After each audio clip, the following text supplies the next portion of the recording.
And it's like, how have we not took Trent? How? It's going to go down as one of the worst World Cup squad picks ever.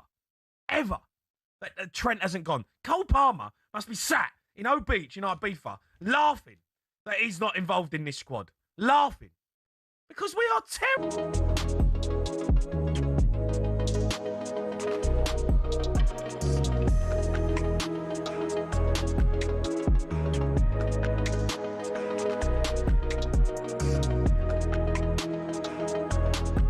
Talk Sport.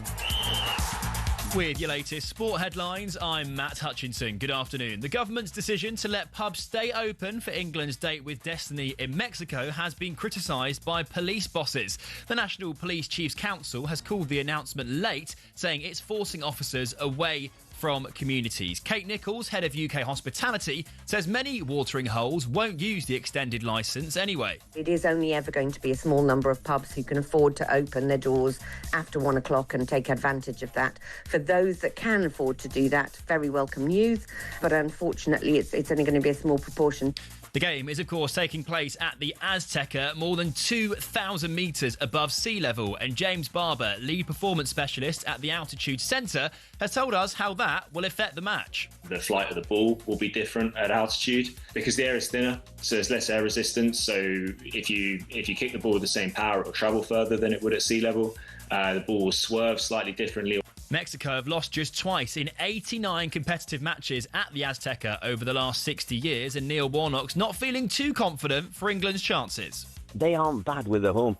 I can't begin to tell you, when you've got 80,000 fans behind you and there's bloody attitude, inside your head does go a little bit in certain players. Elsewhere this Friday lunchtime, Australia boss Tony Popovich says his side are determined to make history against Egypt tonight. The Socceroos are on the hunt for their first ever knockout stage win at the World Cup. Julian Nagelsmann has quit as Germany head coach with Jurgen Klopp in pole position to replace him. Real Madrid say they won't be signing Chelsea's Enzo Fernandez this summer, and England have named their 16-man squad for 3 upcoming ODI matches against India. Uncapped Sussex all-rounder James Coles has made the cut, as well as bowlers Josh Tongue, Gus Atkinson and Saqib Mahmood. Talk Sport. News. Families of the Southport attack victims have welcomed a decision to strip a taxi driver of his licence. And Ryanair has published a list of the worst airports for delays for non-EU travellers this summer. Nick has more at past. talkSPORT weather with QuickFit. This summer, treat yourself to Bridgestone Turanza all-season 6 tyres with a 25,000 mileage guarantee. Book today at quickfit.com. Conditions apply. We're expecting a dry, sunny Friday afternoon for most of the UK, with more hot weather forecast this weekend. Hello, I'm Matt Forden from talkSPORT. This is how to win the World Cup. This is the best squad I think England have ever had.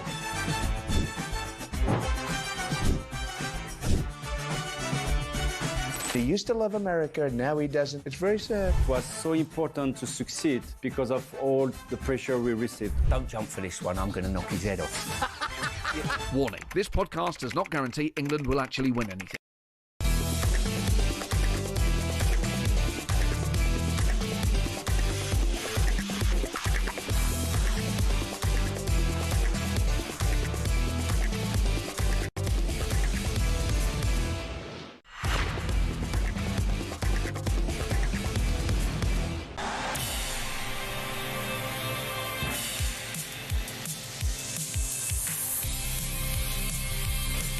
Good afternoon, everybody back in the UK. Good morning from New York. You're listening to Jim White, Simon Jordan and Martin Keown. We are live in Talk Sport. So Portugal overcome Croatia thanks to the snickometer. Even when technology removes subjectivity, why is there still outrage? Meanwhile, women managing in the men's game, are attitudes now shifting? Also today, World Cup winner Gilberto Silva will join us, as does Brighton boss Fabian Hürzeler. Are Spain clicking into gear? Is the Azteca advantage being overstated? And as they publicly deny their interest, what is Real Madrid's game regarding Enzo Fernandez? Jim White, Simon Jordan and Martin Keown, and we are live on talkSPORT.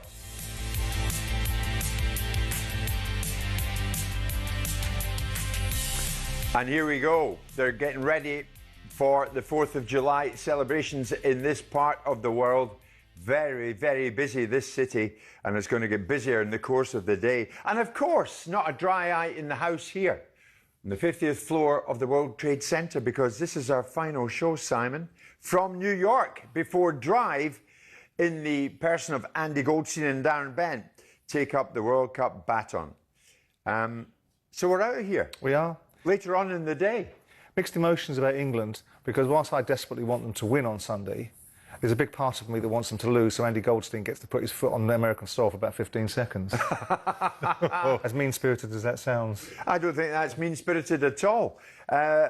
Arsenal Invincible Martin Keown, am I right in thinking, and I think I heard you say it, on the hottest day of the year, 38 degrees in this part of the world yesterday, you had yourself a sauna? Booked into the sauna, Jim. It was much cooler. When it had to cool down. Much cooler.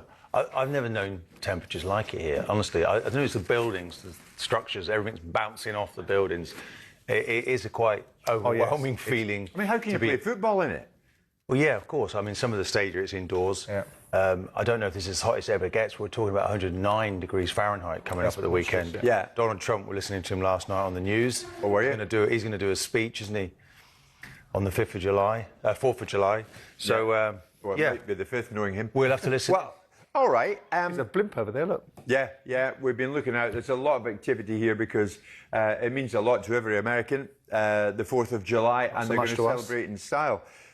Simon, and of course there's a big wedding later on, Madison Square Garden, the first time it's ever been used as a venue for a wedding. Taylor Swift and Travis Kelce are getting themselves hitched. I got mine. Have you got your invite? Are you still waiting? No, I'm desperately disappointed not to be part of that. Yeah. That would have been such a fantastic occasion for us all. It would have been. Present. How I'll ever go over that, I don't know. But hey-ho, I am over it already. Simon, you've lived in this city. Yeah. You were sitting with me in a restaurant last night, and a great restaurant, Carmine. Absolutely brilliant. But when you look back in this, and we've been here now for a considerable period of time, is it still a magical place, New York? Oh, it's a city with energy, absolutely. I'm a Londoner, so I always think London's the greatest city in the world. And I look at it in those sort of terms. I think New York has its wonderful merits. I mean, obviously, from my point of view, I sat across the dinner table last night, and these are the kind of things that I have to listen to. I discovered last night, unbeknownst to me, that the famous New Yorker, Andy Warhol, lived in Colchester. This is the kind of drivel that I have to deal with on a daily basis. That's why I'm so irascible. This is the producer's insight. Andy Warhol, this wonderful pop figure and culture, a bellwether for all of art in the 60s, lived in Colchester, apparently. Producer Luke hails from Colchester, and he had everybody on toast with that one. I don't think Andy did. He's sitting there with... He had an exhibition, did he? He had an exhibition in Colchester once. Yes. It's not all right. Living there, is it? We'll let him off with that. It was so hot last night, ladies and gentlemen. Please don't feel sorry for us, and I know you won't. But Simon, you boarded the underground last night. You got yourself a train last night. I think you had to go off it. I think the subway system is fantastic in this city, and jumping on a subway to get anywhere is like an absolute pleasure in comparison with our tubes in London. But I decided to go back after the restaurant Carmine's up on 91st Street and Broadway and jumped on 3 steps, and I was like 3 stops. And by the time I'd got to 66th Street, I'd been in a sauna, or not in a sauna, in a shower. Yeah. So out I popped into a cab. No, I did the same. I got a cab home last night. It was just like heat. I've never known like it, and humidity, and it's going to be the same again as we fly out of here. Hear the nation going boo-hoo. So we're going to be back on Monday, but at this normal UK time. We're on, where are we now? 1:10 on Friday afternoon. We'll be on 1 till 4 from Friday onwards.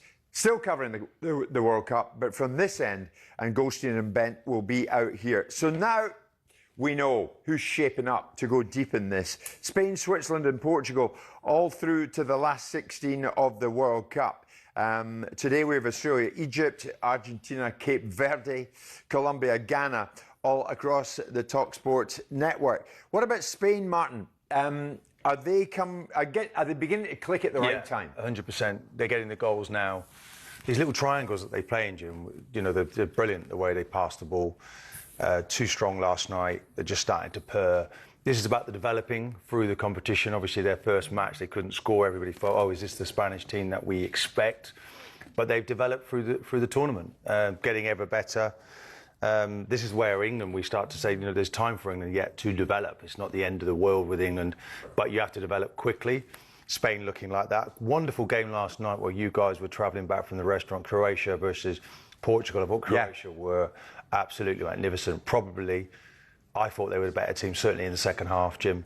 There was controversial moments in that game. Well, I want to get to that because the anti-VAR sentiment is now so ingrained that people will refuse to be shifted from their position if indeed they hold that position. On Spain, Simon, before Martin takes us on to Portugal, this was Spain's first knockout stage win in a World Cup since they won the thing 16 years ago. Spain are now, and how about this for a statistic? Spain are now 34 matches unbeaten, one shy of their national record of 35 set back in 2009. So all of a sudden, I think those who back Spain are looking good for it. Well, look, I mean, what we're seeing is the cream float to the surface. Unfortunately, in our case, it's like condensed milk right now. It's like Nesquik. Maybe, hopefully, against Mexico, we'll start to see that come to pass. But there's no doubt in people's minds that Spain were going to be a good side. And they're going to do what we expect them to do. Now, when it comes to the business end, really, the round of 32, we start to really sort the men from the boys now when we get into the 16s and, of course, the 8s. And we'll see the colour of people's money when they get it put upon them. I mean, Spain were expected to beat Austria. They did what I expected them to do. They were a good side. And so, again, it's shaping up the way it would anticipate. The interesting thing is to watch, because it's obviously a good thing. And Osasu was talking about the journalist the other day about the amount of African nations that got through the group stages and 10 coming through. I'm interested to see how many of them are going to get deeper into the tournament, because it looks like about 9 of the 10 are going to get knocked out, or maybe Egypt will hold up their end. And it might be 2 that go through. But it's all all the usual suspects are starting to come to the fore. Well, Portugal went 2-1 up on Croatia thanks to a bullet header from Gonzalo Ramos last night. But Croatia, to a man, and in the crowd as well, to a man, to a woman, they thought they'd levelled it 9 minutes later, deep into stoppage time, through Guardiola of Manchester City. The goal was ruled out via VAR and football's new snickometer. The technology which adjudged Matanovic brushed the ball in the build-up, leaving Pasalic, who diverted the ball to the goal scorer, leaving him offside. The snickometer. So Croatia up in arms, still up in arms. Headline news here in New York this morning. They're not having it. They've got to have it because it's put them out. As you might imagine, Portugal manager Roberto Martinez very much is having it. First of all, I've got an incredible admiration for Croatia. It's a country that I visited a lot and admire the sportive nature that the Croatian people have. But I need to tell them that the message is very clear. The balls now, they got a chip. And it's very clear that's why the VAR intervened. There are 2 touches. There is the touch of Matanovic and the touch of Renato Vega. The touch, the sensor of the ball shows that the ball was touched, and at that moment, Pasalic is on offside. So before, the refereeing decisions were so difficult. I don't think this is one of those examples that technology helps the game because he was offside. There is not a subjective opinion. I think you think no, is offside. Why? Because the chip of the ball showed that there is Matanovic's touch and then Renato Vega's touch. And when it happens, the cross from Perisic is onside. Pasalic, Matanovic touch the ball, is offside. It's harsh in Croatia, but it's great for Martinez in Portugal. The Trionda match ball, Martin, the Adidas match ball, made for this year's World Cup, was made specifically for moments like this, because it has a microchip in it that can detect when the ball has been touched. Now, that's hard if you're Croatian. Of course it is. But the decision's right. Yeah, we have to trust the technology. You know, the naked eye, though, might be telling you something else. It's very difficult to see any kind of touch on that. And this game, Jim, was giving everything. If you just sat and watched this game, amazing. One of the best games I've seen. I think Croatia, unrecognisable. Portugal don't look like they're going to go through, by the way, against Spain. They're just not going to happen now. But at the end of the day, I thought they were unlucky. But we trust the technology, but they were desperately painful to see that happen. We're surrounded by Croatian fans in the hotel that I was in last night, and they were consulate when it went against them, they were just gutted everywhere. Yeah, it doesn't feel fair, but obviously we trust the technology, and that's it. Well, that's it, man. I mean, Simon, a lot of people will say, and they are saying it here, surely it goes against the spirit of the game. The spirit of the game It was the faintest touches. The sensor picks it up, the sneakometer's onto it, no goal. Depends what you want, doesn't it? I mean, what is the spirit of the game? Is the spirit of the game simulation and diving and all kinds of things? Is that the spirit of the game? Is it constant griping and whining about referees' decisions? Is that the spirit of the game? I mean, I know that people say now because they're entrenched in a position, and I think that people should always be prepared to change their mind when the information changes. When people have made their mind up, they've decided that VAR is not what they wanted, despite years and years and years of endless complaints about mistakes that are made. And now what people are recreating is an alternate universe where they were happy with those mistakes because they enjoyed talking about it in the pub, and they enjoyed discussing the vagaries and peculiarities of people getting things wrong. What a load of nonsense. It's just a rewriting of history because all of a sudden you don't like this. Look, I don't want the game to lose its spontaneity, but we do want the game to be accurate. And the interesting thing... You don't want goals chalked off. Basically, that's what we don't want. No, but I don't want spontaneity taken away. It's one of the in the first iterations of VAR. That's one of the things that people complain about. But we've sat here, and the hypocrisy and the double standards of managers. When it goes for them, they appreciate it. We get a book-long explanation from Martinez. If that had been going the other way against him, he'd have been saying something completely different. We saw David Moyes do it earlier on in the season, where he talked about something in the most violent of terms. But if his team had been given it, he would have been all over it. There were other goals that were cancelled out in this game, and when you see the evidence, you're quite happy to accept it. When you see and you're told that there's a little snick on the ball and you don't really see it and your eyes don't line up, that's when it's hard. But we just have to trust it. What was interesting, Ronaldo was taken off in the game. Yes. And Ramos, his replacement, scored. And so maybe that says a little bit more about what we're You have to work out. I mean, ironically, if you talk to a significant proportion of the managers, they are actually for VAR. There was a few vociferous outliers, right? But the managers themselves want integrity, want accuracy. Want the mistakes eliminated. So when we talk about how we've arrived at this point, because I don't really think that FIFA and the governing bodies are sitting there working out ways to make the game as unappetising as they possibly can. They're working out ways to try and eliminate the controversies and bring integrity to the sport. There was a penalty given in there, and that will maybe divide opinion. And what goes against the player is he's got his arm around him. He's not actually facing. But Jim, I'm not sure how much contact is really made, but VAR goes. All right. Well, what will Portugal do next? Because it is Spain next for them. A lot for us to get into on this, our final show from New York, and we'll do just that. Jim White, Simon Jordan, Martin Keown. It is with great pleasure that we are live on talkSPORT in partnership with Toolstation. First stop, Toolstation.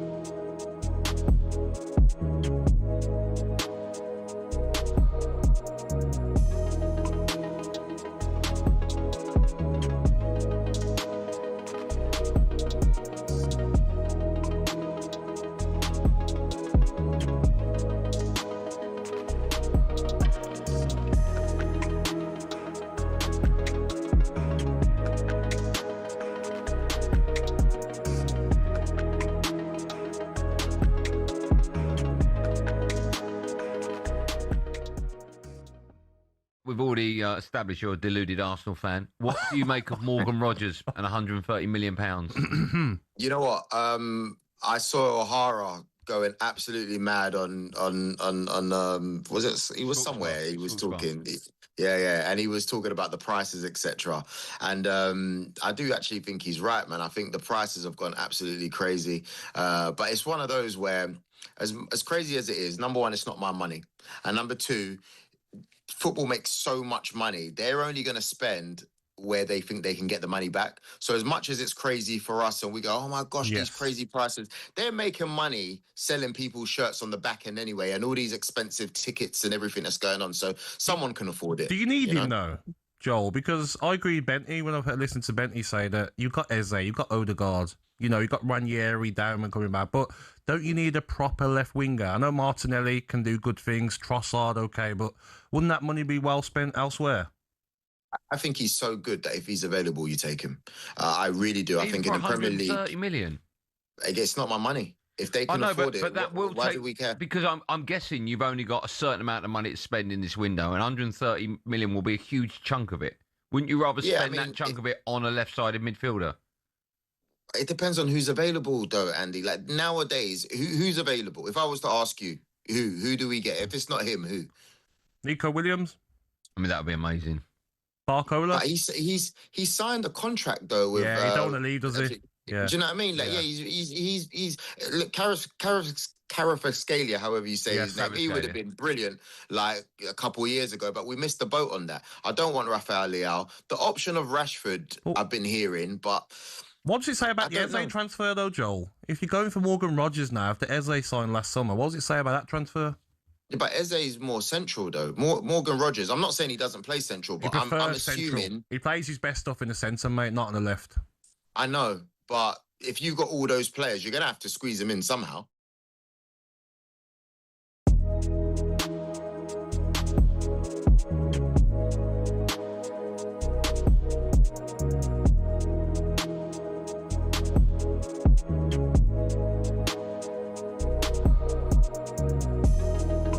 Hello, I'm Matt Forden from talkSPORT. This is How to Win the World Cup. This is the best squad I think England have ever had.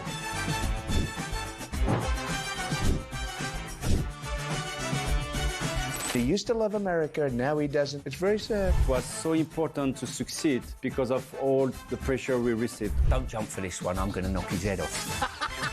Warning, this podcast does not guarantee England will actually win anything.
Friday morning here in New York, and a beautiful one at that. 20 past 8 in the morning, 20 past 1 with you back home in the UK. We wish you well. We'll be back with you very soon. Jim White, Simon Jordan, and Arsenal Invincible Martin Keown. And we're live on talkSPORT, coming to you in partnership with Toolstation. First stop, Toolstation. Actually, Martin, a gentleman in the underground system here, was talking about you last night. Raphael, I know you'll be watching, as you do every day. A New Yorker born and bred, an Arsenal fan, loves the Arsenal, loved the fact that they're Premier League champions, and loved you, Mr. Keown. And he passes on his regards to you. Never misses a show. Wow. And he says he's not just speaking for himself, he speaks for many New Yorkers who are hooked on White and Jordan. So I was sure. And Martin Keown. This resonates all around the world, Jim. It's remarkable. Well, okay, there's a lot of English people out here, but people have been very complimentary while we've been here. It's nice, gratifying to hear it. It is, Martin. Incidentally, you're off to, what, Brazil-Norway after we've gone? Brazil-Norway. That's Sunday down the road at the MetLife at New Jersey. Gabriel versus Haaland, revisited. Yeah. Man City, Arsenal. A good game, in the World Cup. So, yeah, that Brazil purring along nicely. Incredible manager. I'm not sure they're going to go further than Norway. But, I mean, Norway had a good rest, did they? Most of their players against the French. Yeah. Have gone through now and looked really good the other night. I love the Icelandic supporters, Jim. That they were Icelandic brilliant. row that they do now. Yeah. It's inspiring. Well, you'll be seeing that at first hand when you go to the game at the MetLife on Sunday. Portugal, Spain in Dallas on Monday. And we look forward to that. Actually, before we go today, Gilberto Silva, someone you know well, former Arsenal player, Brazilian football legend, is going to be joining us live on the show. Simon, Portugal, Spain, Dallas, Monday. What a game that is. Indeed. So Ronaldo in Portugal through last night. Ronaldo is substituted. Here's the thing. Despite you not having the 2022 Messi World Cup, that kind of narrative you didn't go for, we're not hearing the same thing about this. Ronaldo, the 2026 World Cup. We're not hearing that about, is this Cristiano Ronaldo's time? Might it be his World Cup? It was Messi's before in Qatar. And everybody celebrated that fact. Messi's won it at last. I didn't. No, I know you didn't. But you were the only one that didn't. But I don't see why I would. I mean, I'm not Argentinian. I have no investment in Lionel Messi. I mean, all this sort of virtue signalling that we have to, denote something. But you know a good story when you see one. Yeah, but that was one. But I can't answer the question as to why it was a Messi World Cup or why it wasn't the Ronaldo World Cup this year, because I wasn't in that camp. You have to ask those that were advocating it and the ones that were running around saying everybody this has to be a World Cup that Lionel Messi has to win. Ask them, what their vantage point, why it was. It's probably just a hook for a story for media. But Ronaldo, I don't know if Ronaldo brings out a different reaction in people. Oh, I think he does. I think that's it. It might be that. I mean, if you've got your major supporter being Piers Morgan, you're buggered anyway, aren't you? Watching it last night, he's 41 years of age. Remarkable. Right? So it is incredible. The consistency that he's had. Remarkable. I don't really feel that it was his fault that they weren't able to put the ball in the back of the net, really, when he was... OK, he gets a penalty. Yeah. But in general play, they created so much.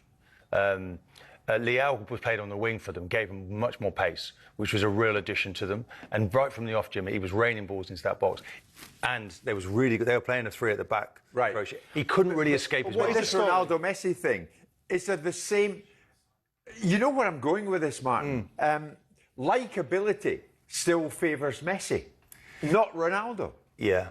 I don't know why. Maybe that's due to appearance. Maybe that's image. Yeah. Maybe that's you feel that Messi. I mean, they both love the game, don't they? Immensely. I think Messi. If you have a favourite, I think Messi for me is a better player, slightly better player. But there's not much between the two of them. You have to admire what Ronaldo. But he's Messi's an unchallenging. He's a diminutive little goblin, isn't he? Whereas you've got this 6 foot Adonis of Ronaldo that challenges the way that people look at the world, and he's quite strong in his views. Obviously, he's been outspoken. He's had controversies in his life that Messi hasn't had. These unfounded but strong allegations made about him that have reverberated through the media, and he divides opinion in lots of ways. This argument, I think, it's a reductive argument about who's the better player. I just want to celebrate both players. They're both absolutely remarkable players. And every time you open your mouth, you listen to the social media trogs that spend their entire time being insulting about the fact that someone might think that Ronaldo's better than Messi. I make the case, and I don't know whether it's a good argument or not, and Martin can weigh in if he thinks it is that if you've played and won in every country that you've been in, whether it's Portugal, whether it's the UK, the Premier League, whether it's the La Liga or Serie A and into Saudi as well, and being a standout player, I personally think that's a calling card for the reasons why you might be considered able to be the greatest player. Do you want Portugal to win this World Cup for just to go back to that, if you were to swap them over, if you were to put Ronaldo into the Argentina team, I don't think they'd be world champions. I think that's the difference. I think Messi, based on what? Based on the way that he connects with the team. Messi, everyone works for him. With Ronaldo, you don't get that same feeling in a Portugal shirt, and they've got massive talent around him. Look at the number of the players that are in there. Yeah. Great players. Oh, yeah. But Ronaldo, I think, he's older as well. He's 3 years older. Messi's still got that. I mean, when they walk around, the Argentinian players, they all get around Messi, almost to protect him. When the Argentinian trainer says, right, you two warm up, Messi, you're fine, you can sit there. He gets treated totally differently. On the pitch, they do his work because they know that he's going to produce for them. Yeah. So that you get that feeling of collectiveness. Do you want Portugal to win it for Ronaldo, Martin? No, not at all. I'm in the same camp as I want the best team to win ultimately. Yeah. That's what I'm looking for.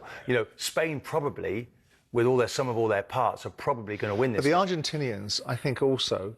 It's interesting, given the fact that we went to war with them in 1982 and have had this rival with them forever since. It's interesting that the Argentinians really celebrate their heroes, the footballing heroes of the past, whether it be Kempes and Passarella or Luque and the team that won in '78, or whether it be Eva Perón as a national hero, or it be in this instance, it be Lionel Messi. Yeah. Whereas, Ronaldo, in a different way, doesn't occupy... And we've got this constant backstory about how he's an outlier, how his teammates don't like him. But we never hear that. We don't hear his teammates suggesting that he wants to be in a team, he's got to play every single minute. I think that we have in our society a lot of people that are very envious of people. And I don't think Messi challenges people in the way that perhaps Ronaldo does because of the way he looks and the way he presents himself, because he's such a superstar in every aspect, from how he plays to what he looks like. And I think that challenges people. I think behind the scribe is a little bit of a pot-bellied journalist writing some article about someone that they don't like because of the way he looks. Pot-bellied? I must admit, I didn't expect you. So I didn't mean to bring strong customs. At the World Cup finals, I didn't expect anyone to describe Messi as a diminutive little goblin. He's not organising the camera crews, is he? At the end, when he comes off last night, everything's panning on him. Yeah. So they try and make it about. Oh, of course, he's not doing that, is he? Anyway, the love for Ronaldo, is it the same as Messi? It seems not. But Argentina in action with Messi et al. And they're up against Cape Verde. Can Cape Verde carry on this incredible romantic story at this World Cup and eliminate Argentina? What a story that would be. We're live this Friday morning in New York City, and we're live with Tool Station. First stop, Tool Station.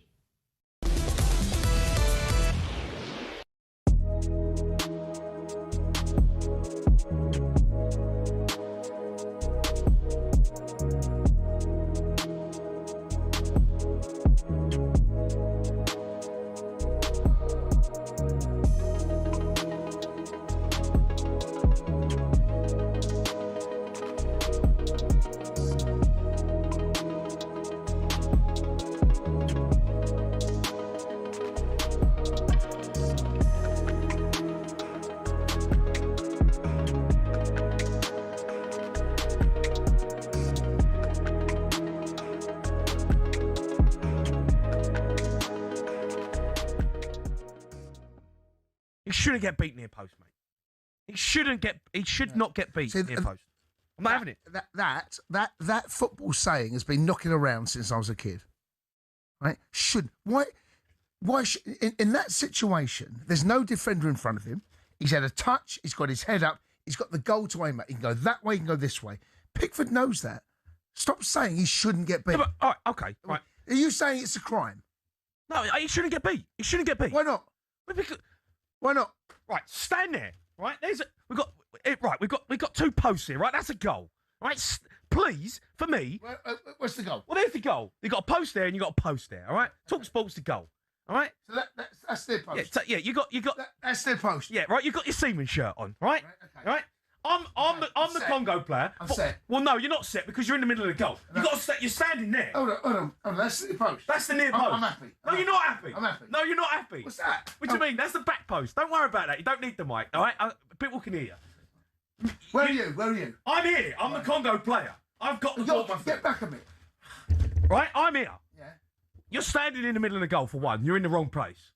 I'm happy. No, you're not happy. I'm happy. You're not happy. I'm happy. Okay, well, I'll score near post. Okay, but you can score there as well. No, but that's not where you stand. You stand there. I stand here. No, you don't stand outside the post, do you? You stand next to the near post. Okay. I shouldn't score there. Okay. I should not score there. Where's he going to score? If he scores there, in the top corner. No, forget top corner. Where's some top corner? If he scores there, there's more space. It's a better strike. Yeah. It goes across the keeper. Yeah, okay. It's a good goal. So what's wrong with that? But that's not where Pickford's standing.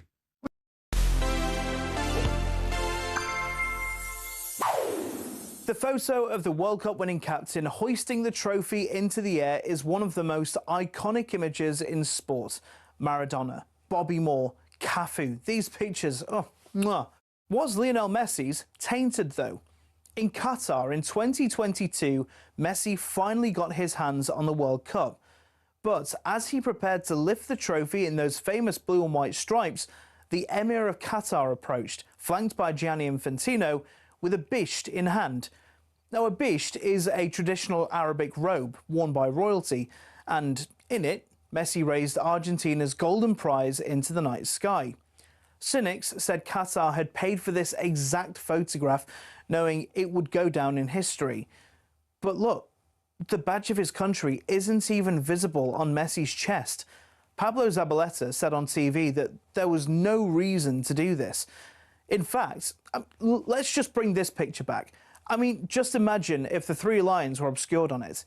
Some suggest what happened in Doha was the icing on the sports washing cake. But it was a massive moment of cultural significance for the Arabic world. So much so that a member of Oman's parliament offered to buy the beast for $1 million. Messi himself has never publicly commented, and I'll leave it up to you to decide how he felt. But maybe he was just happy to finally get his hands on the World Cup.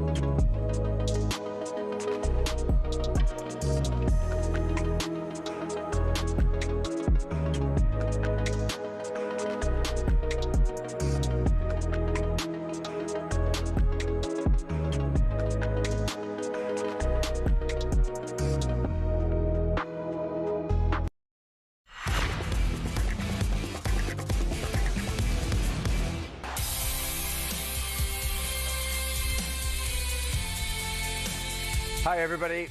Wow, what a scene it is out on the Hudson today with the 4th of July celebrations coming up. Huge military presence from the Americans in this part of the world. They're not afraid to show off what they've got, and many people out in the streets looking out this morning to see what they can see as America builds up to another 4th of July celebration, the 250th, of course, so it's a very special occasion for every American alive. And here in New York, they are in a huge mood to celebrate, I can tell you. They cannot wait for this day, and they're looking forward to it. We are live on talkSPORT, Jim White, Simon Jordan, Martin Keown. Before we carry on here, and we will crack on here at the moment off the back of something Gary Lineker has revealed he said some time ago. Let's go back to the UK, specifically West London, and it is Wimbledon, and it is Lisa O'Sullivan. Lisa, hi. Hi, happy 4th of July. It's absolutely glorious here on centre court where Novak Djokovic is warming up to take on Arthur Rinderknecht, playing at this time of day because he wants to go and watch his mate Lionel Messi play football for Argentina later on. We've got a great performance from Naomi Osaka so far against Daria Kasatkina on court number 1. She's just taken the first set 6-1, and a shock. João Fonseca, the brilliant Brazilian, is out. He's been beaten 6-3, 6-3, 6-3 by Roman Safulin, who's now dumped out Rublev and Botek van der Zandschulp, as well as Fonseca. So a good day for the Russian, and we're waiting for Djokovic to impress us here on centre court. Lisa, thank you very much indeed. Here at these World Cup finals in the US of A, we see a considerable female presence in the coverage of it. Female commentators, female pundits. But what we don't have is any nation at this World Cup, of course, represented by a female manager. Women managing in the men's game, though, are attitude shifting. We're going to throw this around a bit this morning. Earlier this week, Gary Lineker revealed that he contacted Leicester City, advocating for them to hire Emma Hayes as their manager. This is what Lineker has said. He said, when Leicester got relegated for the first time in the Premier League in 2023, I called Susan Whelan, who was the then chief exec of Leicester, and I called her to say, I think you should go for Emma as the Leicester City coach. I think for many reasons. Obviously, she's clearly a brilliant coach, and I think Leicester had the players that Hayes would have done really well with. And she replied, Susan Whelan replied, I think that's a really good idea, but I'm not quite sure the owners are ready to make that step yet. Well, that was then. Are they ready now? On World Cup Uncensored with Simon, of course, and Piers Morgan, John Terry backed the idea of a female manager like Emma Hayes being a coach in the men's game. This was John. Simon, I think it's a really good topic of conversation. I've got a daughter that's coaching in Chelsea's academy at the minute. Now, if there's one woman in the world, and I've been around them a very long time, that I can see coming into the men's game and adapting very, very well and very comfortably and finding her feet very quickly, I have to say it's her. And Simon, I promise you, if you haven't spent time around her in a work environment, she is top. Honestly, I'm talking top. And I know that's the women's game. We can only judge her in terms of that. Do I think it will ever come over? I certainly don't sit here and say, oh, we have to have women in football. There has to be one woman managing a men's football team. If they are good enough, and I'm telling you now, Emma Hayes, at some point, I'm sure she will manage in the men's game and be one of the very first to do it. So let's get to your view on that, Simon, whether you were agreeing with Big John or not. Women managing in the men's game in general, do you think attitudes are shifting now? Well, I don't have any fundamental problem with anything as long as it's meritocratic and it's seeded in meritocracy. And so the idea that we have to have a woman in the men's game, we have to have a gay footballer coming out, we have to have these things, aren't necessarily part of my thinking. I look at it and go, I look past the person, I look past the sexuality, I look past the gender, and I look at the capabilities. And so I've watched her in the women's game. She's very, very capable. Now, whether that translates into a space where the scale of the game... Now, people will say the basic principles are exactly the same, and ultimately football is football. And then they'll make the argument in the next breath that you can't compare the women's game to the men's game because the women don't like it and the men's don't like it, and they're two different games. So which argument do you want to run? When you've got scale, physicality, expectation, pressure, and all of the stuff that we know at the elite end of the game, I think it doesn't translate as clearly and concisely to make that decision. Also, I'm perplexed by why there is this desire. When Serena Wegman was doing so well, all of a sudden the lobbies come up, we should have her as England manager in the men's side. Why don't you keep her in the women's game? I thought you wanted to advance your bleeding game. I thought you wanted your game to be as best it could possibly be. Why are you seeking to take your major assets out and put them into the men's game? And what I don't like, insofar as I have any investment in this, is this constant battling between the men's game and the women's game about what the men's game's responsibility is for the women's game, because once upon a time, you know, the women weren't able to compete in the 70s and 80s. Well, you can have the 70s and 80s back, because that was when the game was bankrupt, it was full of hooliganism, no one wanted to be involved with it. I'm not against it, as long as it's seeded in merit, and I think Emma herself spoke once upon a time about she wasn't going to manage a certain club at a certain level. I do not, with respect, see a female manager of a side like Manchester United or an elite side anytime soon, and that's not because I'm resistant to it. I just think, and it's not because there's a barrier to entry. And it's interesting, Susan Wheeler, that Gary Lineker, who's this expert in appointing managers, never having been in a position to do so, it's interesting to see that if you look at all the women that run businesses in the big companies around, it tends to be that women CEOs employ, it's an empirical fact, by the way, the least amount of women. It's an interesting phenomenon. You would have thought that in the FTSE 100 companies that are run by women, that you'd have a greater proliferation of women being represented. Right. Interesting one. Martin, back in 2023, Susan Whelan, the chief exec of Leicester, said, I'm not quite sure the owners are ready to make that step yet. Do you think they're ready now? I'm not sure they are. I don't think we're at the stage yet where it's the best person gets the job, man or woman. You know, I think it's an interesting debate. I think obviously listening to John there talking to Emma Hayes, he's been around her. He knows that she's maybe got that set of qualities where she can do it. I think tactically, she seems to be on her game. Technically, she'll know how to prepare. Men, are they so different from women, Jim, in the way that you behave your relationships, how you of course they are. Stay in charge of them? That would be an adjustment. Should she come in at a lower level to trial it? I'm not sure you come straight into the Premier League. Maybe you earn your stripes a little bit, you come a lower level and see how it happens. Yeah, but John Terry would argue, I think, from what I took from John, that she's already earned her stripes. So there should be no lower level entry. Yeah, but that's what we need to plan for. It'd be a disaster for her, wouldn't it, if it went in and it didn't work for her at Leicester. You know, maybe Leicester now is the job to take. Now they've had 2 relegations. Yeah. Do you think there's a top owner out there ready to do it, Simon? That's the bottom line. Well, again, it comes down to merit. I mean, it's a cowardly response from the CEO of Leicester. Oh, I blame the people above me, rather than saying, you know what, I'm going to really advocate for that because I really think, having been relegated from the Premier League, somebody that manages in women's football with a completely different perspective is the perfect solution to getting us back into the Premier League. I would suspect there's not many men around that are the perfect solution for getting Leicester back into the Premier League, let alone someone that's got no experience of the pyramid of men's football. Now, I'm not suggesting she can't do it. I mean, I don't have much experience of Emma. All I understand is she doesn't particularly like me because I've been critical about the games and doesn't want to come into our studio and debate me because you're only supposed to praise the women's game. But I'm not adverse to it. If women merit the job, or if men... It's interesting that it wasn't liked when the Arsenal manager was the Arsenal women's manager was a man, or didn't like that. When Phil Neville was the manager of the England women's team, didn't like that. But apparently, like that.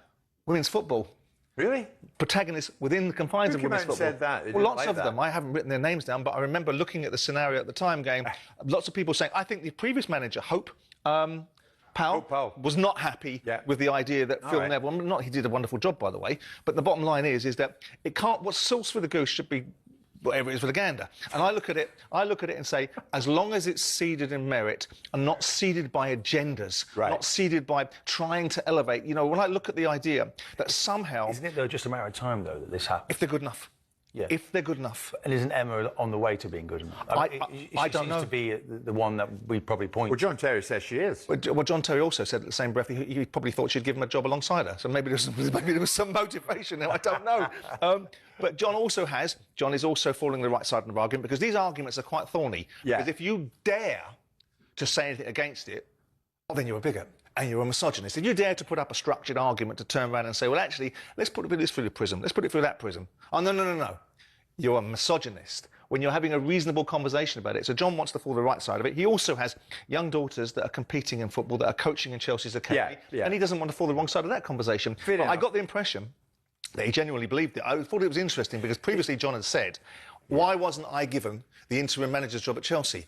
It was unbelievable. So I said to him, oh, so you'd have quite been appreciative if she'd have been given it, would you? Well, you'd have been happy for that one, because you were telling me there was no one better qualified But it would to be be the Chelsea manager in the interim. If Emma had got it... You've whet my appetite on it. No, of course he wouldn't. If Emma was to get the job at Leicester, it'd be very interesting now, wouldn't it, to see how she did, and could she travel through the league? Well, it would But does she want But to? the big question Does she is, who's going to make that step? What owner is going to make... In 5 years from now, and I'll put it to both of you, yes or no, will we have a female Premier League manager operating in the Premier League? In the next 5 years. I think it's more likely that we will than we won't, but we need a pioneer somewhere. We need somebody to do this. If they're good enough. If they're good enough. If they're good enough, you've got a female CEO in there. Why didn't she turn around and say, I absolutely think this is a copper-bottom, wonderful idea, and I'm going to massively advocate. That's not what you got from that statement. It's a good idea, but those blokes up top, they won't. Jim, there are more and more women in the male dressing room now. The physios, masseurs. It's happening. It's changing. Yeah, but the big step's the manager's job. Well, the manager's job is key. Well, that's what's like John Terry said, and he will appreciate this more than anybody. The first 2 minutes of meeting a manager defines your relationship with the manager. Walks into a dressing room, doesn't matter who he is, what he's done previously. He opens his mouth, these guys judge him, or her in this instance. So it's all about the first line of communication. And if Emma is able to walk into a male dressing room and go, bang, this is who I am, this is what I'm about, and the players go, bang, got you. That was like you and me. The first time I ever met you, I judged you right away. I thought, I don't like him. And all these years on, I still don't. We're live in talkSPORT with Tool Station. Fast Track delivers to you from 30 minutes. First stop, Tool Station.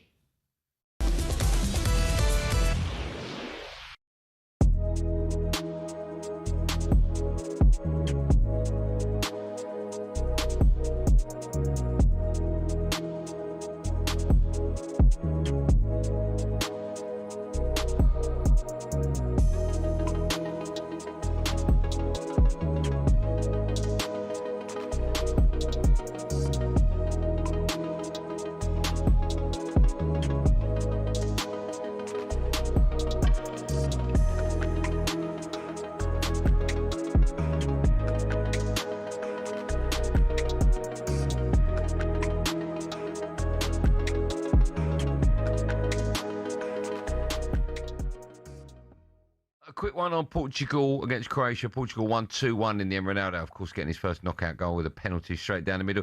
What did you make of the controversial VAR decision? Well, I think hair's very overrated, don't you, Gab? Very overrated. I don't think you need it, mate. No, exactly, yeah. Oh, yeah, but both of you. Who would have talked? Don't mess with the ball. So I've got the Mitchell brothers in here. Well, don't you think in the the marginal gains that in future managers say to all the defenders, whatever. By the way, get your head shaved. That's a very good point.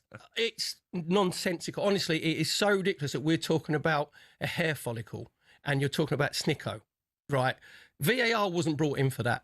And then I don't know, you've probably seen it. When you're looking at it, right? Hard to tell. The ball doesn't change flight. The spin of the ball doesn't change whatsoever. Okay, I'm going to play devil's advocate. I agree with everything you've said. I agree with you. But here's my question: was it offside? What, according to Snicko? Well, according to the laws of football, was it offside? Not really. No, because we're not 100% sure that it's actually touched. You know what we're going to do now is, right... I know, but it was offside, right? You'll have... I agree with you, Perry. You won't get an argument from me. Why is it offside? But because it's touched him. How do you know it's touched it? Because the microchip in the ball has told us that. Yeah, right, so that's how mad that this is, that we're talking about. Everybody thinks you're talking about cricket, number one. Yeah. Right, with the snicko, right? Yeah. That's not... Football was about emotions and losing your mind and celebrations and exalted moments with your friends, your family, aunties, uncle, and on the pitch as well. VAR was brought in for Thierry Henry's handball for France against Republic of Ireland. That is it. So now they've made themselves so important that we're going to, the minutiae, we're going to go into CSI sort of, you know. Yeah, I don't like it. PGMO. I know, but if we score the winning goal in the World Cup final and it's offside, and then Snickermeter says, actually, hair follicle. Get ready to get that winning feeling with talkSPORT Win. This summer, talkSPORT is bringing you live and official coverage of every game of the FIFA World Cup 2026. And to celebrate, we're giving away £26,000 guaranteed. Go to win.talksport.com to enter now, and you could win 26 grand in your hand, tax-free. Enter now, and you could be the next to get that winning feeling, courtesy of talkSPORT Win. Find out how to enter now at win.talksport.com.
The Playbook with talkSPORT Bet. Download the app or visit talksportbet.com for all the latest odds and offers. 18 plus gambleaware.org.